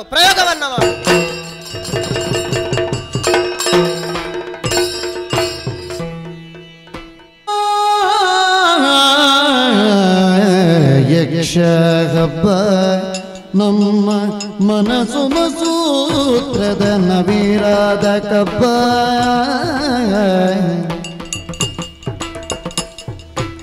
ದಿನಮೂರರ ಯಕ್ಷ ಕಬ್ಬ ನಮ್ಮ ಮನಸ್ಸು ಮಸೂತ್ರದ ನವೀರಾದ ಕಬ್ಬ ಇನವಂಶ ರಾಮಾದರ್ಶ ನಂದ ಭೀಮಕರ್ಣರಗಾಥೆಯು ಸುವಿಸ್ತಾರಗೊಳ್ಳುತ್ತ ದಿನಮೂರರ ಯಕ್ಷ ಹಬ್ಬ ನಮ್ಮ ಮನಸ್ಸು ಮಸೂತ್ರದ ನವಿರಾದ ಕಬ್ಬ ಯಕ್ಷ ಕಬ್ಬ ನವಿರಾದ ಕಬ್ಬ ಯಕ್ಷ ಕಬ್ಬ ನವಿರಾದ ಕಬ್ಬ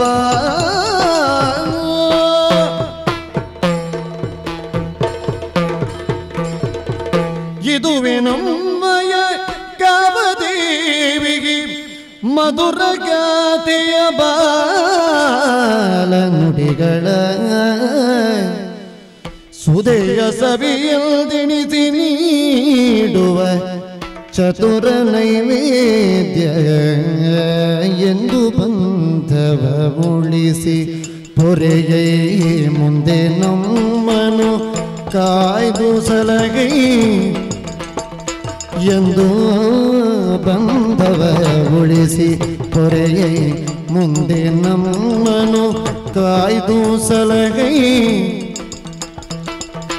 ಇಂದು ಯಕ್ಷತೆ ಮಧುರಕ್ಕಿದುವೆ ಶುಭದ ಮಂಗಳವು ಇಂದು ಯಕ್ಷತ್ರಿ ಮಧುರಕ್ಕಿದುವೆ ಶುಭದ ಮಂಗಳವು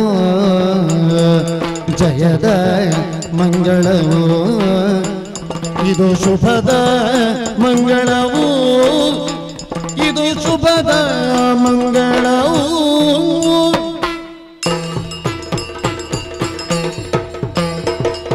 ಕರದುಳು ಪರಶುಪಾಶ ಕುಶಧಾರಿಗೆ ಹರುಷದಿ ಭಕುತರ ಪೊರೆವಗೆ ಪುರಗಭೂಷಣನ ಕುಮಾರ ಗಜವದನನ